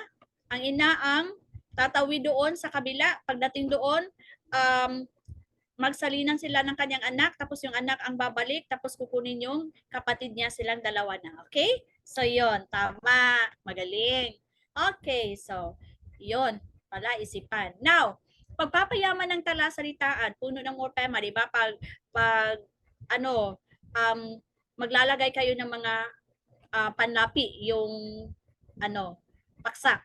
So, inom, pag nilalagyan ng panlaping pinag, nyaan, so yan ang mangyayari, okay? And then connections. Ask the student to suggest a word. You say a word that is related. So the next student says a word connected with the previous word. Players take turns. So they are allowed thinking time, but can be challenged by any other player to explain the connection between the word and the previous word. So ano ang connection, di ba? So if the word is football, you might say goal. So ano ang connection? Diba? So, yon. That's connections. Pair it up. Hand out a set of cards that students have to sort into matching pairs. So like the type of political systems, andyan yung democracy, monarchy, totalitarian state, theocracy, autocracy, and then the key example, Britain under Henry VIII, and then yan. So i-match nila, i-pair nila. Okay? Yon. Hahanapin nila. Then LTPG, larawan, talasalitaan, paksa at gramatika. So, iyan ang larawan. Ano ang ipinapakita ng larawan? Ano yung magiging talasalitaan dito? May unos, may bagyo, kulimlim, di ba? So, may aring lubog or may baha, may sakuna. Ang paksa, paghahanda sa tag-ulan o kahalagahan ng ulan. Gramatika, kontemplatibo ng pandiwa sa paghahanda ng tag-ulan kasi gagawin pa sa kontemplatibo. Pang-ugnay, kahalagahan ng ulan. So, mga pang-ugnay, dito na pumapasok yung, yung pangatnig, pang-angkop, at pang-ukol. Yon. Then, noun play. Blank is like a blank because. So, the first blank is for the topic, concept, or etc. The second blank is for the random noun. So, like noun is like a blank. So, pie. So, photosynthesis is like a road because. So, yun, sasabihin nila, di ba? It's a noun play. Then, pagtuturo ng gramatika pa rin, Peeves chart, sinusuring pahayag. Dito, susuriin nila, ito yung pahayag. Tapos, ano ang kamalian? Ano ang mali sa pahayag na ito? Tapos, pagwawasong nararapat gawin, batayang pambalarila at wasong pahayag. So, halimbawa, ilalagay nyo lang doon yung sinusuring pahayag. O, lumakad ng paluhod ang matanda sa bakuran. Ano ang mali? Yung gamit ng NG. So, hindi wasto. So, yan ang kamalian ng pahayag. So, wag mong ilagay na yan. Sila mismo ang di-discover niyan, ang sasagot. Ang ilalagay mo lang, yan lang yung pangungusap. Then, ano ang dapat gawin or gamitin, di ba? So, ang nararapat na gamitin na pahayag ay ang NANG, not NG. O ano ang batayang pangbalarila? Ang NANG ay nagsasaad ng pamaraan. So it's how. So adverb of manner. Paano lumakad ang matanda ng paluhod. Okay, yun. So wasong bahayag, so ipabuo na with the correction na. So lumakad ng paluhod ang matanda sa bakuran. Okay, yun, di ba? So yun, natuturuan din sila sa pagbuo niyan na sila mismo ang naka-discover ano ang mali, ano pala ang dapat, o bakit, o yun. Then, i-connect mo ako kung, sapagkat, ngunit, kaya. Di ba? Yan ay mga uri ng pangatnig, right? Conjunctions. So, apat yan, pero ipabubuo na kailangan konektado yung bawat isa. Kaya halimbawa, kung maaari lang akong kumain ngayon, ako ay kakain. Sapagkat, kanina pa ako nagugutom. Ngunit, nagpapaliwanag ang aming guro. Kaya, titiisin ko muna ang aking gutom. O, di ba konektado? Yon. Then, lalagyan pa, ikalawang pagbuo. So, gayon man dahil kaya kapag.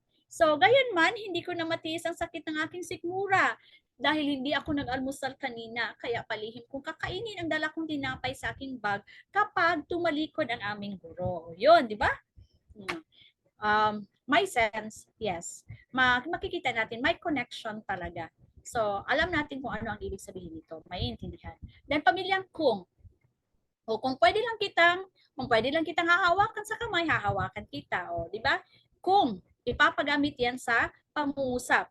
Pwede rin pwede rin iba pang gawain 'yan, like magpapabigay ka ng mga awitin na nagsisimula ng kung, kahit na isang linya lang ng awit, like kung ako na lang sanang iyong minahal, di ba? Yun, tapos meron na namang magbibigay, kung iiwanan mo ako, at iba pa. So, may kung, di ba? Yes, lalong-lalo na ngayon, napapansin ko sa mga estudyante natin ngayon, parang nalilito sa paggamit ng kung at kung. Yeah, hindi nila alam kung paano gamitin yung kung at kung. Magkabaliktad. Sabi nga, isang halimbawa ay ganito. Gusto kong maging doktor kung papayag ang inay ko. See? Di ba baliktad? Kung is, ano yan, nagsasadya ng kondisyon. So, ang sabi niya, gusto kong, ako sana, ko. That's panghalip. Okay, pronoun. So, dapat KO. Tapos baliktad, na KO na niya, tapos yung isa is na KO. Yeah, marami talaga, karamihan ay ganun. So, dapat, maintindihan nila kung ano ang gamit ng kung at kung kailan gagamitin. And then sentences, so magbibigay ka ng mga salita, tapos parang naka-rumble siya, tapos ipapabuo. So cut up a sentence or two related to the topic and hand out the parts of students to students.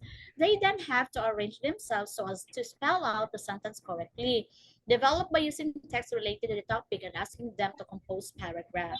So, yung mga salita niyan, ipabuo nila sa pangungusap. So, that's sentences. Songwriter. Ask students to write a song explaining what they already know about the topic. What they have learned. At iba pa. Develop by setting the genre. So, it's a rap, a country, or a pop, or ano. So, love songs? It depends upon you. Ikaw na yung mabibigay ng genre sa kanila. So, yun. Kaya nila yan, makapaglikha sila ng awitin, I know. Dahil nakapagpapagawa rin ako niyan sa mga estudyante, kayang-kaya nila with their own tune talaga. Then, pagtuturo ng wika, pantigan tayo. So, lalong-lalo na sa elementary. Diba? Grade 1 to 3. So, kama, o unang isang pantig, ka, tatma. O, dalawa na, kama. Tatlo, kasama. Diba? 4 hanggang maging 6. So, yan. Paunti-unti. Then, pagtuturo ng panitikan, now showing. So, magpapakita ka ng iba't ibang poster na tila poster ng pagpapalabas ng mga pelikula sa sinihan, di ba? Mga larawan nandoon na nakalatag. Tapos, doon na, sasabihin nila based from the picture. So, sasabihin nila kung ano ang nangyayari, ipupinto nila kung ano ang nangyayari, ano ang nakikita nila sa bawat larawan. So, yun. And then, pagkukwento rin, ito, bibigyan ang teacher ay magbibigay ng kwento, tapos halimbawa pag maririnig nila ang mga salitang iyan, syempre iyan ang isasagot nila. So pag maririnig nila ang salitang Eva, sasabihin nila, hi, o Adan, hello, pwede rin i-group ninyo. Halimbawa, pag malaki yung klase, di ba marami sila. So, pwede i-group ninyo, like pag 60 sila, tapos ilan yan, 2, 4, 6, 8, so hahatiin nyo sa 8 pangkat, so bawat pangkat aatasan nyo. Like, sige, kayo si Eva, kayo si Adan, kayo yung tao, kayo yung panahon, kayo yung hangin, bulkan, ibon, at iba pa. So, pag kailangan talas ng pakikinig. So, pag narinig nyo yung pangalan ninyo, kailangan isasagot nyo kaagad yung halimbawa pag Eva, hi, pag Vulcan, boom, shakala, parang ganun. O kailangan may damdamin o kailangan wag mahuli kasi pag hindi nakasagot ka agad, may consequence. Parang ganun. Tapos magkukwento yung guro. Syempre, di ba? Pag nagkukwento ka, tapos meron silang gagawin, inaabangan nila yan, nakikinig yan. Okay, yun. And then pagtuturo ng tayutay. So, ito, singing bee, di ba tayutay? Sabi nga, figure of speech, tayutay. Sabi nila, ano ang tayutay? Si itay na dapat pinatayo. Tayutay. So, yon. Now, pwede nating ituro yung tayutay in a very creative way, in an interactive way. So, hindi lang yung parang, okay, ang tayutay, ito yung iba't ibang uri ng tayutay. Pagtutula, di ba? At iba pa, o yun. Pagsasatao, yun. Tapos ang pagsasatao ay ganito, ganyan. So, di ba, parang boring. So, ayaw yan pakinggan ng mga students. So, yun. Pag ituturo natin in that way, like singing bee. Singing bee. Okay, sige. Tingnan natin ha, please. I need your participation. Singing bee. Awitin natin. Awitin natin. Pwede nyong buksan yung ano ninyo, mga mikropono ninyo, okay? Para maging interaktibo. Okay, sinong may alam yan? Sige, awitin natin. Go! Ay, walang umawit? Walang nakakaalam? Ano? Pag-ibig ko sa'yo, tunay at totoo. Ano ang kasunod? Sintamis ng Tamis. sintatag ng Tamis. sunshine. Sintamis ng wine, sintatag ng sunshine. Tingnan natin kung tama ang sagot. Tama, di ba? Sintamis ng wine, sintatag ng sunshine. Anong uri ng tayutay? Simile. Simile, pagtutula, di ba? Paano sinasabi? Di ba? Kasi sin, di ba? Merong sin, yun, sin tamis, sin tatag, di ba? Mas gaganahan yung mga estudyante niyan. Okay, pagpatuloy, tunghayan. Ayan mo sana ang ating pagsinta. Ang aking pagsinta, tama, pagsinta, Pagsinta. anong uri ng tayutay? Di ba? Ganon, itatanong. And then next, tadhana. Ng puso ko. Ba't di papatulang ang pagsuyong nagkulang tayong umaasa? Ano ang sagot? Ano ang kasunod? Kay sunod po umaasa. Ano yun? Tayong umaasa. Tayong umaasang? Hilagat kanluran, ikaw ang hantungan, di ba? Hilagat kanluran, ano yan? Hantungan, ano yan? Parang ganun, itatanong kung anong uri ng tayutay, di ba? Ang mga puno't halaman ay kabiyak ng aking gunita. Yun, di ba? So, yun ipapawit. Then, kasabay ng ulan. Unti-unting pumapatak, kasabay rin ng hangin. Sige, tingnan natin Yes. Kasabay ng ulan, bumubuhos ang iyong ganda, di ba? Bumubuhos ang iyong ganda. Ano yan? Pagmamalabis, di ba? And then, kasabay rin ng hangin kumakanta. Hangin kumakanta. Anong uri ng tayutay? Yes, personification, pagsasa tao, right? Yes, ang galing. So yun ang isa sa paraan ng pagtuturo ng tayutay para hindi sila ma-bored, di ba? Para hindi sila aantukin. Yun. Then sa pananaliksik also, di ba? I think sa secondary, sa junior, may pananaliksik na rin sila. Sa senior high, meron sila, di ba? So para malaman natin, lalong-lalo na kung gusto natin sukatin, kung sino talaga sa kanila ang may pakinabang o di ba tumulong sa pangkat. So yan. So sino ang ipapakain sa pating? So ito ay ginagamit upang malaman kung gaano kabigat ang ginawang kontribusyon ng bawat miyembro sa ginawang pananaliksik. So sino? Bakit? Paano natin malaman? O, pagtitimbang-timbangin ang lahat ng naging kontribusyon ng bawat miyembro at ang lahat ng naibigay nito sa pangkat. Malalaman ito sa pamamagitan ng mga sumusunod na tanong. O, ito, sasagutin nila. Bawat isa sa pangkat ay sasagot niyan. So, kung pupunta ka sa isla na kasama ang miyembro ng iyong grupo upang gumawa ng pananaliksik, sino ang ayaw mong mawala? Bakit? Di ba? So, sino kaya ang ayaw nilang mawala? Siyempre yung taong may malaking ambag sa ginawang pananaliksik, di ba? Para matapos nila yung pananaliksik. Yon. Kung sakaling may dumating na pating at gutom na gutom, sino sa mga miyembro ang iyong ipapakain sa pating? Sino kaya? Yeah, yung kanina, yung ayaw mawala, syempre yung leader, di ba? Kasi para matapos nga. O ngayon, yung ipapakain sa pating, sino kaya? Sino kaya sa kanila? O sa mga Yung member kasapi? na walang ambag. Tama. Yung mga kasapi na walang naiambag. O, yung mga chill lang sa group. Yun. Yung mga parang wala lang ano. Yes, walang naiambag. Tama. At sino naman ang gusto nilang makasama at matira sa isla upang matapos ang pananaliksik? Oh. So yun yung mga taong gumagawa talaga ng kanilang tungkulin, right? So yun, doon natin malalaman kung gaano nga ba kabigat ang kontribusyon na nagawa nila at natulong nila sa ginawang pananaliksik. Now, creative. So you have 10 minutes to write creatively. What you write must include these 3 key terms from last lesson. So, gagawa sila ng kanilang gagawa sila, susulat sila kung ano yung susulatin nila, tula or kasabihan lang. Basta nandoon yung salita na ipapasama mo na kung saan yung mga salitang yun ay mula sa paksang natalakay na. And then, what if poetry? So that's a poem na, that's the title, what if poetry, di ba? So, what if bridges had families? What if trees had rights? What if, di ba? So, yun. So that initial responses must be turned into a poem with the questions as the title. So, gagawa sila niyan. A poem.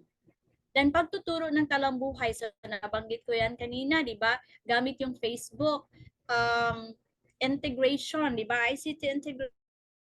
So sa halimbawa, pag walang internet, walang Facebook, o sige, gagawa na lang sila doon, susulat sila. O pumili ng isang bayani yung kilalang tao na talakay ng kanyang talambuhay, gumawa ng Facebook profile niya at ipakita ito sa mga bata. O kaya, kahit nasa sa kanilang sarili, di ba? Gagawa sila ng kanilang Facebook profile. O sa pamamagitan ng timeline, may ipapakita ang kanilang naging buhay. Maaari ring pagawaan ang mga mag-aaral ng FB profile ng bayaning kanilang magustuhan. So, depende. Pag ang tinalakay ninyo is about bayani, heroes, o then, pwede, yung talambuhay ng bayani, pipili sila, so gagawa sila ng FB profile. So, kung walang Facebook, maaari itong gawin sa isang cartolina o sa paper o iba pang materyales. Tandaan lamang na dapat katulad na sa Facebook ang gagawin. So, yun. Diba? So, in lieu of technology, especially pag walang walang Facebook or walang kuryente, walang internet, ganun. So, yan ang gagawin. Okay, yun. And then, paggamit ng sampayan. Sampayan, di ba? So, gagawa sila ng sampayan. Then, bawat damit na nakasampay doon, isusulat nila kung ano yung mga pangyayaring naganap sa buhay. So, para may papakita pa rin ang talambuhay. Isa rin yan sa isang paraan sa pagsulat ng talambuhay. Okay, yun. Picture power. Mula sa larawan, bubuo ang klase ng kwento, ibabatay ang usapan o dialogo, tapos tagpuan, katangian ng mga tauhan na nakikita sa larawan. It's just like kanina, no, yung mga pictures na sa movie na para silang nanonood. So just like that. So picture power. Then balita, editorial o panguling tudling. So nalilinaw ang kasanayan sa pagbibigay opinyon, may angkop sa pagtalakay sa iba't ibang bahagi ng pananalita. So parts of speech.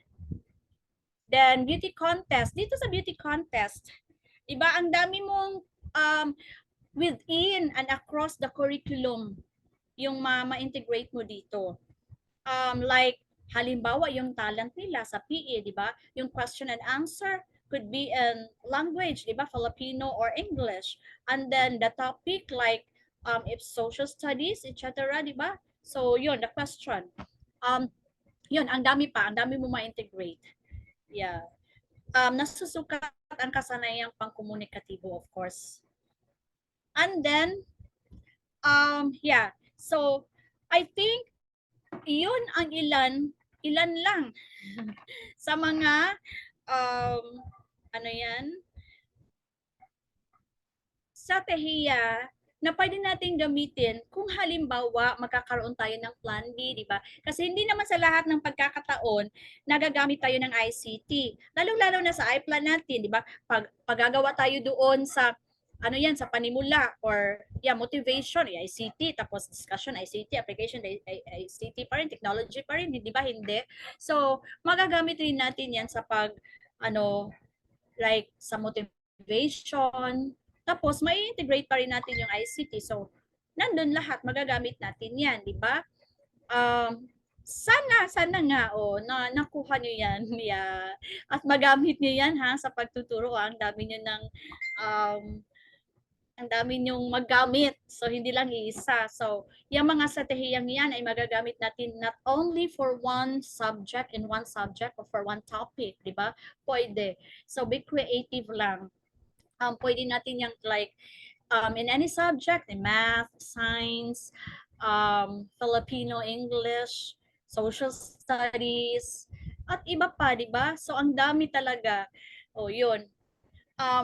Kasi parang minsan, na ipagwalang bahala na natin yung mga strategiya nito nang dahil nga sa teknolohiya, no? O kaya minsan ano na lang, 3 words, 3 picks, 1 word, parang ganun na lang Yeah. Pero yan, with that strategy, pwede pa nating ma-integrate yan within and across the curriculum.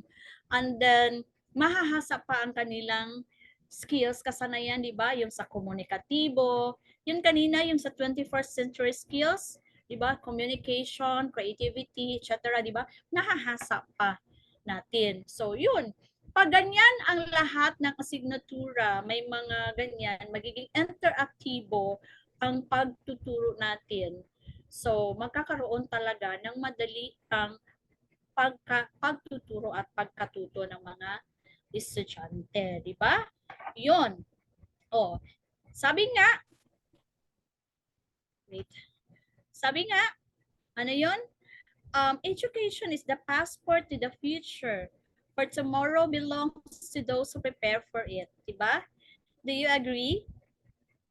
Passport talaga yan sa future, diba? Lagi nating sinasabi, wala tayong ibang maipapamana sa mga anak natin kundi yung lang, diba?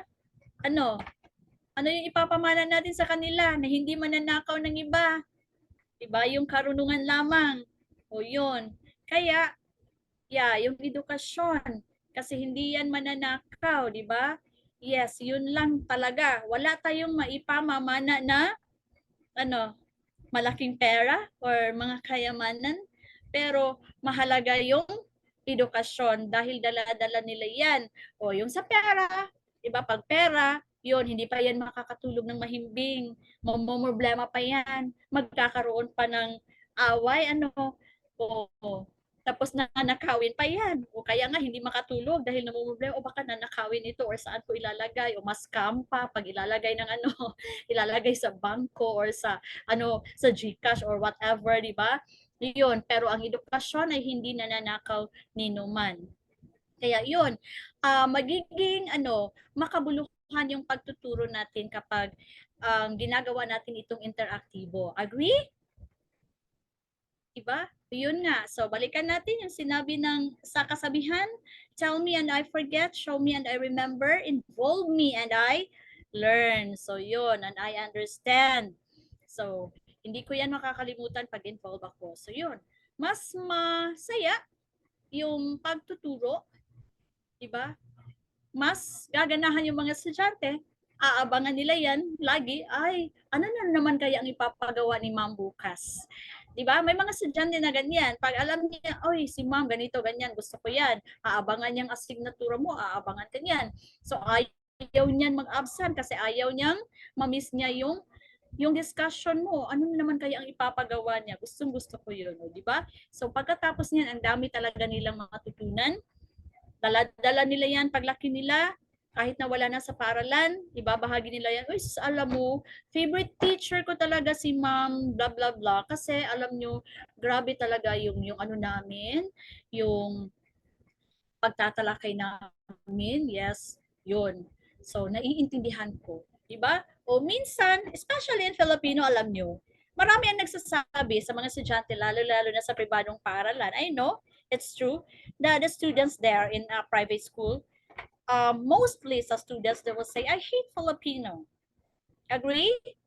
O, sino nagtuturo dito sa private school? Diba? Yung mga bata magsabi na, I hate Filipino. O bakit? Because they don't understand, especially ka ng mga Chinese schools or mga standard schools, di ba? I hate Filipino. Kaya nga, pag titingnan nyo, yung marka nila, ang baba ng marka sa asignaturang Filipino. Pero mataas naman yung sa ibang subject. Why? Because they don't use the language and they don't understand. But then, sometimes also, masasabi din natin, it's a teacher factor. Why? Because sometimes like halimbawa pag ganito, sabi ng mga bata, I hate Filipino. But then kung ikaw na yung nagturo doon sa Filipino sa kanila, bakit parang ang saya-saya nila and then sabi nila naiintindihan nila, 'di ba? They learn to love the subject. Which is before, sabi nila I hate Filipino, but now nung nagturo ka na, oh, oy, I love Filipino na. Parang ganun, nakatingin na lahat pag nag-discuss ka, di ba? So sometimes it's a teacher factor. So siguro doon na pumapasok kung paano o ano ang ginawa mo during your teaching time. O alam mo na hate nila yung Filipino. So paano mo naman tinuro yung Filipino para maging yung hate nila, they will say I love Filipino. Mapapalitan ng I love Filipino yung I hate Filipino, di ba? So yun. With that different strategy, of course, magagamit natin yan sa pagtuturo. So siguro yun, matutunan nilang mahalin yung subject. Bawat isa sa atin, I know, na meron tayong mga subject na hindi natin gusto. But sometimes, kahit na hindi natin gusto, but then we learn to love it. It's because on the way bitaw it was presented by the teacher. Right? Yes. So, that's it. So, yan lang ang mga strategiya, ilan sa mga stratehiyang maibabahagi ko sa inyo aside from the ICT integration. Okay? Remember that nothing is impossible. The word itself says, I'm possible. Diba? So lahat magagawa natin kung bibigyan natin ng panahon. Yes, magagawa talaga natin yan, diba? Yeah. Nothing is impossible because the word itself says, I'm possible. Okay? So, I think yun lang. Pag may mga katanungan kayo, pwede kayong magtanong ngayon. Meron pa tayong, I think, 4 minutes, 3 minutes. Yun, para sa questions. That's all. Thank you.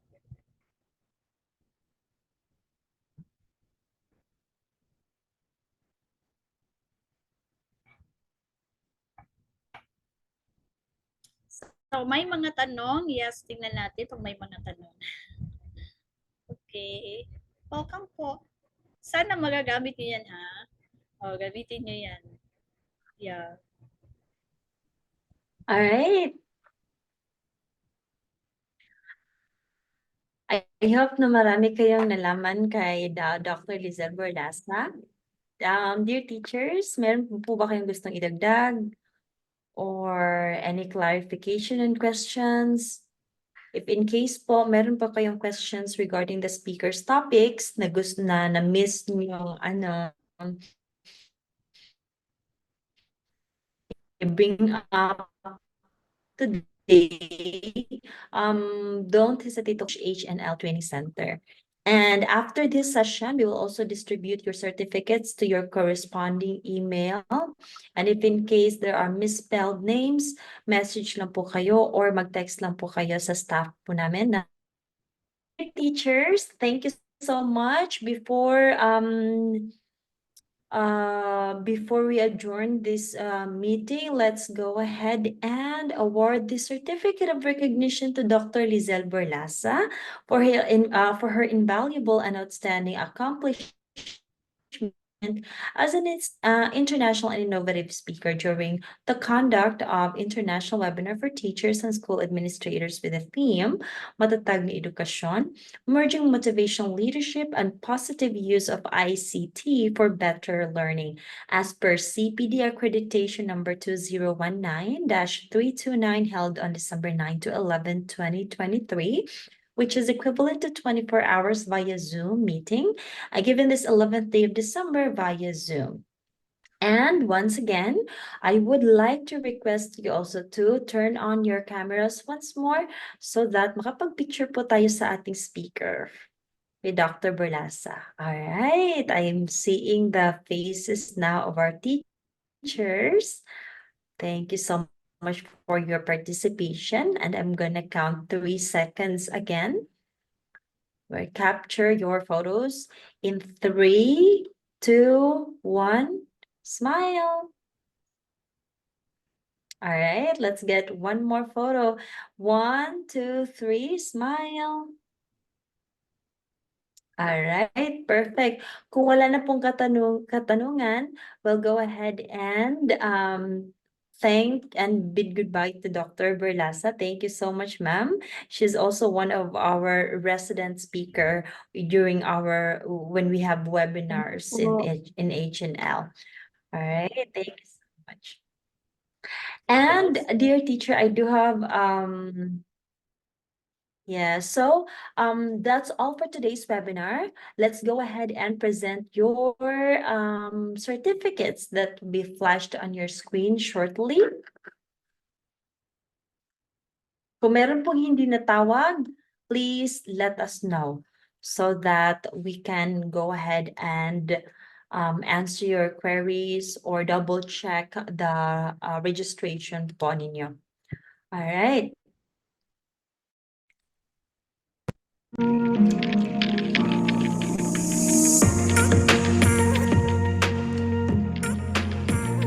Okay, so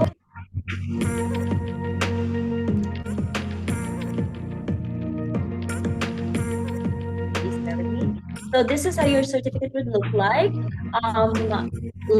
Let me read the content. And a certificate of recognition and participation with the cooperation of the Department of Education, ERC accreditation number 2019-329, DTI permit number 9020370,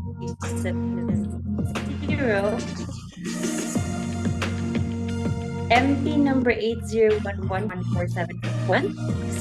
In grateful recognition for his or her active participation and complete attendance during the conduct of the 2022 International Webinar for Teachers and School Administrators with the theme Matatag na Edukasyon, merging motivational leadership and positive use of ICT for better learning, as per CPD accreditation number 2019-329 held on December 9 to 11, 2023, which is equivalent to 24 hours by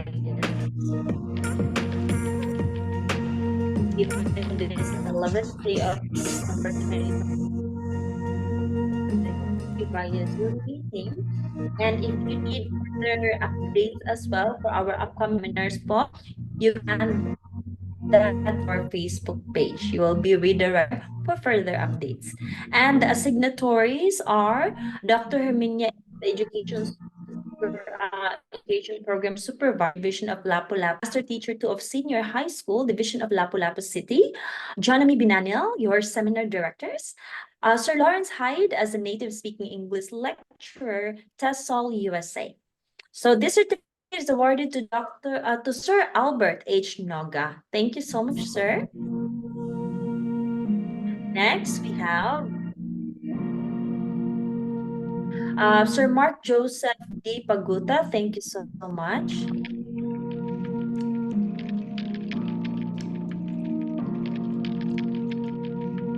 And next, we have Ma'am Giselle B. Baracchio. Thank you so much. Please bear with me if I mispronounce your names. Sir Junito Figueroa, thank you, sir, for attending the webinar. And thank you so much po. Next, we have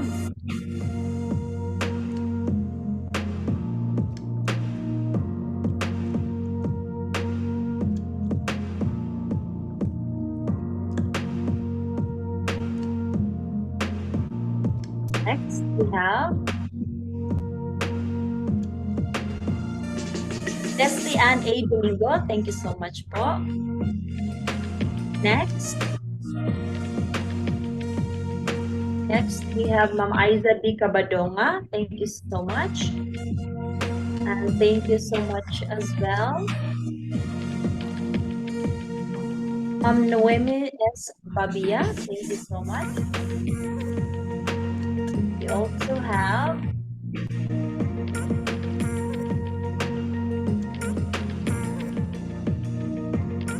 Ma'am Rachel P. Pilinio. Thank you so much.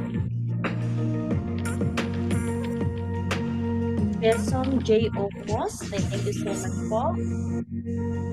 Then we have Ma'am Jessa Medita Bamo. Thank you so much.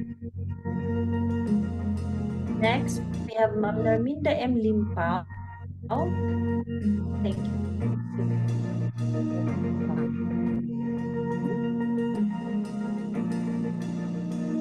And we have Annabelle B. Canteros. Thank you so much, ma'am. Next, we have Sir Elmar V. Marabe. Thank you so much po. Dr. Elmar V. Marabe, thank you. And next, we have Ma'am Ira V. Gutierrez.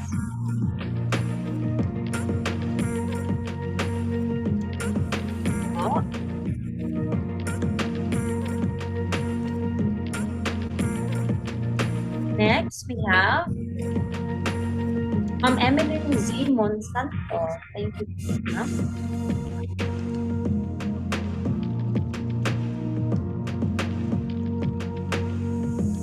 Sir Bunel M. Pitugo. Thank you so much.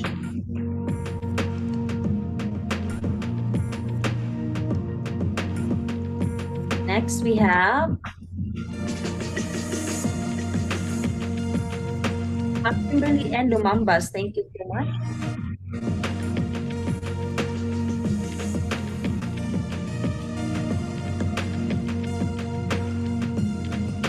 Marichu G. Hermoso. Thank you so much. Lourdes E. Cesario. Thank you so much po. Lovely May A. Sarita. Thank you so much, ma'am.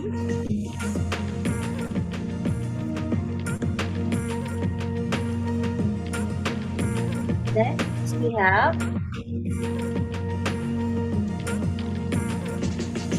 Judith F. Escolania. Thank you so much. And Ma'am Maricel is Limin. Thank you po. Judith F. Escolania. Thank you so much. Repeat po.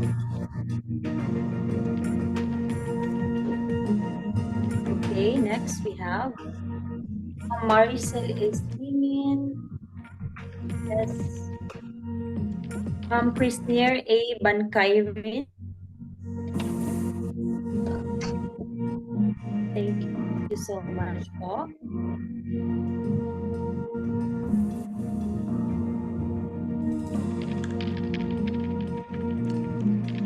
Naomi P. Felisco. Thank you so much po, ma'am. Thank you po. Sir Rafi A. Beta. Thank you so much po. Next, we have Ma'am Mary Ann G. Miral. Thank you so much po. Ma'am Christine Silahoy-Lahoy. Thank you so much po, ma'am. Next, we have Leonesa C. Ardiente, thank you so much, ma'am. Sir Rogelin P. Boris, thank you so much, sir. And next we have Ma'am Jonna Jane B. Malones, thank you so much. And we have Ma'am Elisaren M. Inso, thank you so much, ma'am. And then next we have Sir Farouk F. Lumambas, thank you so much.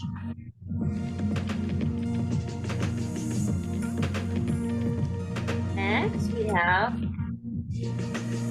Venus A. Sarita, thank you so much po. Jocelyn A. Sinsano, thank you po. Leonidiza L. Prado, thank you so much po. Dionete A. Balbicantos, thank you so much po. Sir Erwin F. Mendez, thank you so much. Sir Neil L. Caba, thank you so much po. Next we have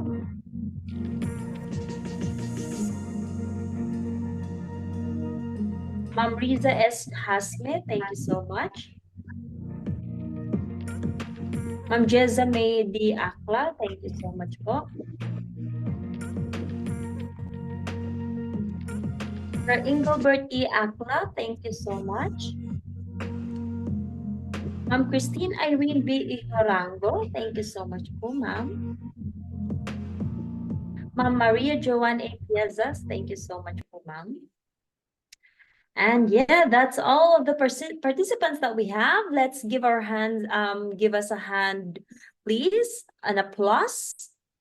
Thank you so much for your active participation. Thank you so much po. And if in case, meron pong I think I saw a question here. Let me double check. Okay, wala naman po.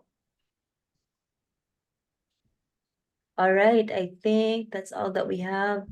Again, if there is a wrong spelling po yung first name, please message us on our Facebook page so we can have it corrected po at i-resend po namin with the updated name. All right. And you're most welcome. On behalf of HNL Training Center, we would like to thank you so much, dear teachers, for allotting one day of your weekend to join us in our intellectual endeavor for today. And we hope to see the same faces as well for our upcoming webinars and seminars. If meron pong taga Bohol dito, we do have an upcoming seminar in Bohol this month. In case you're interested, you may register and inquire on our Facebook page, and our staff will respond to you shortly. All right. Once again, thank you so much, dear teachers, and you have a wonderful weekend.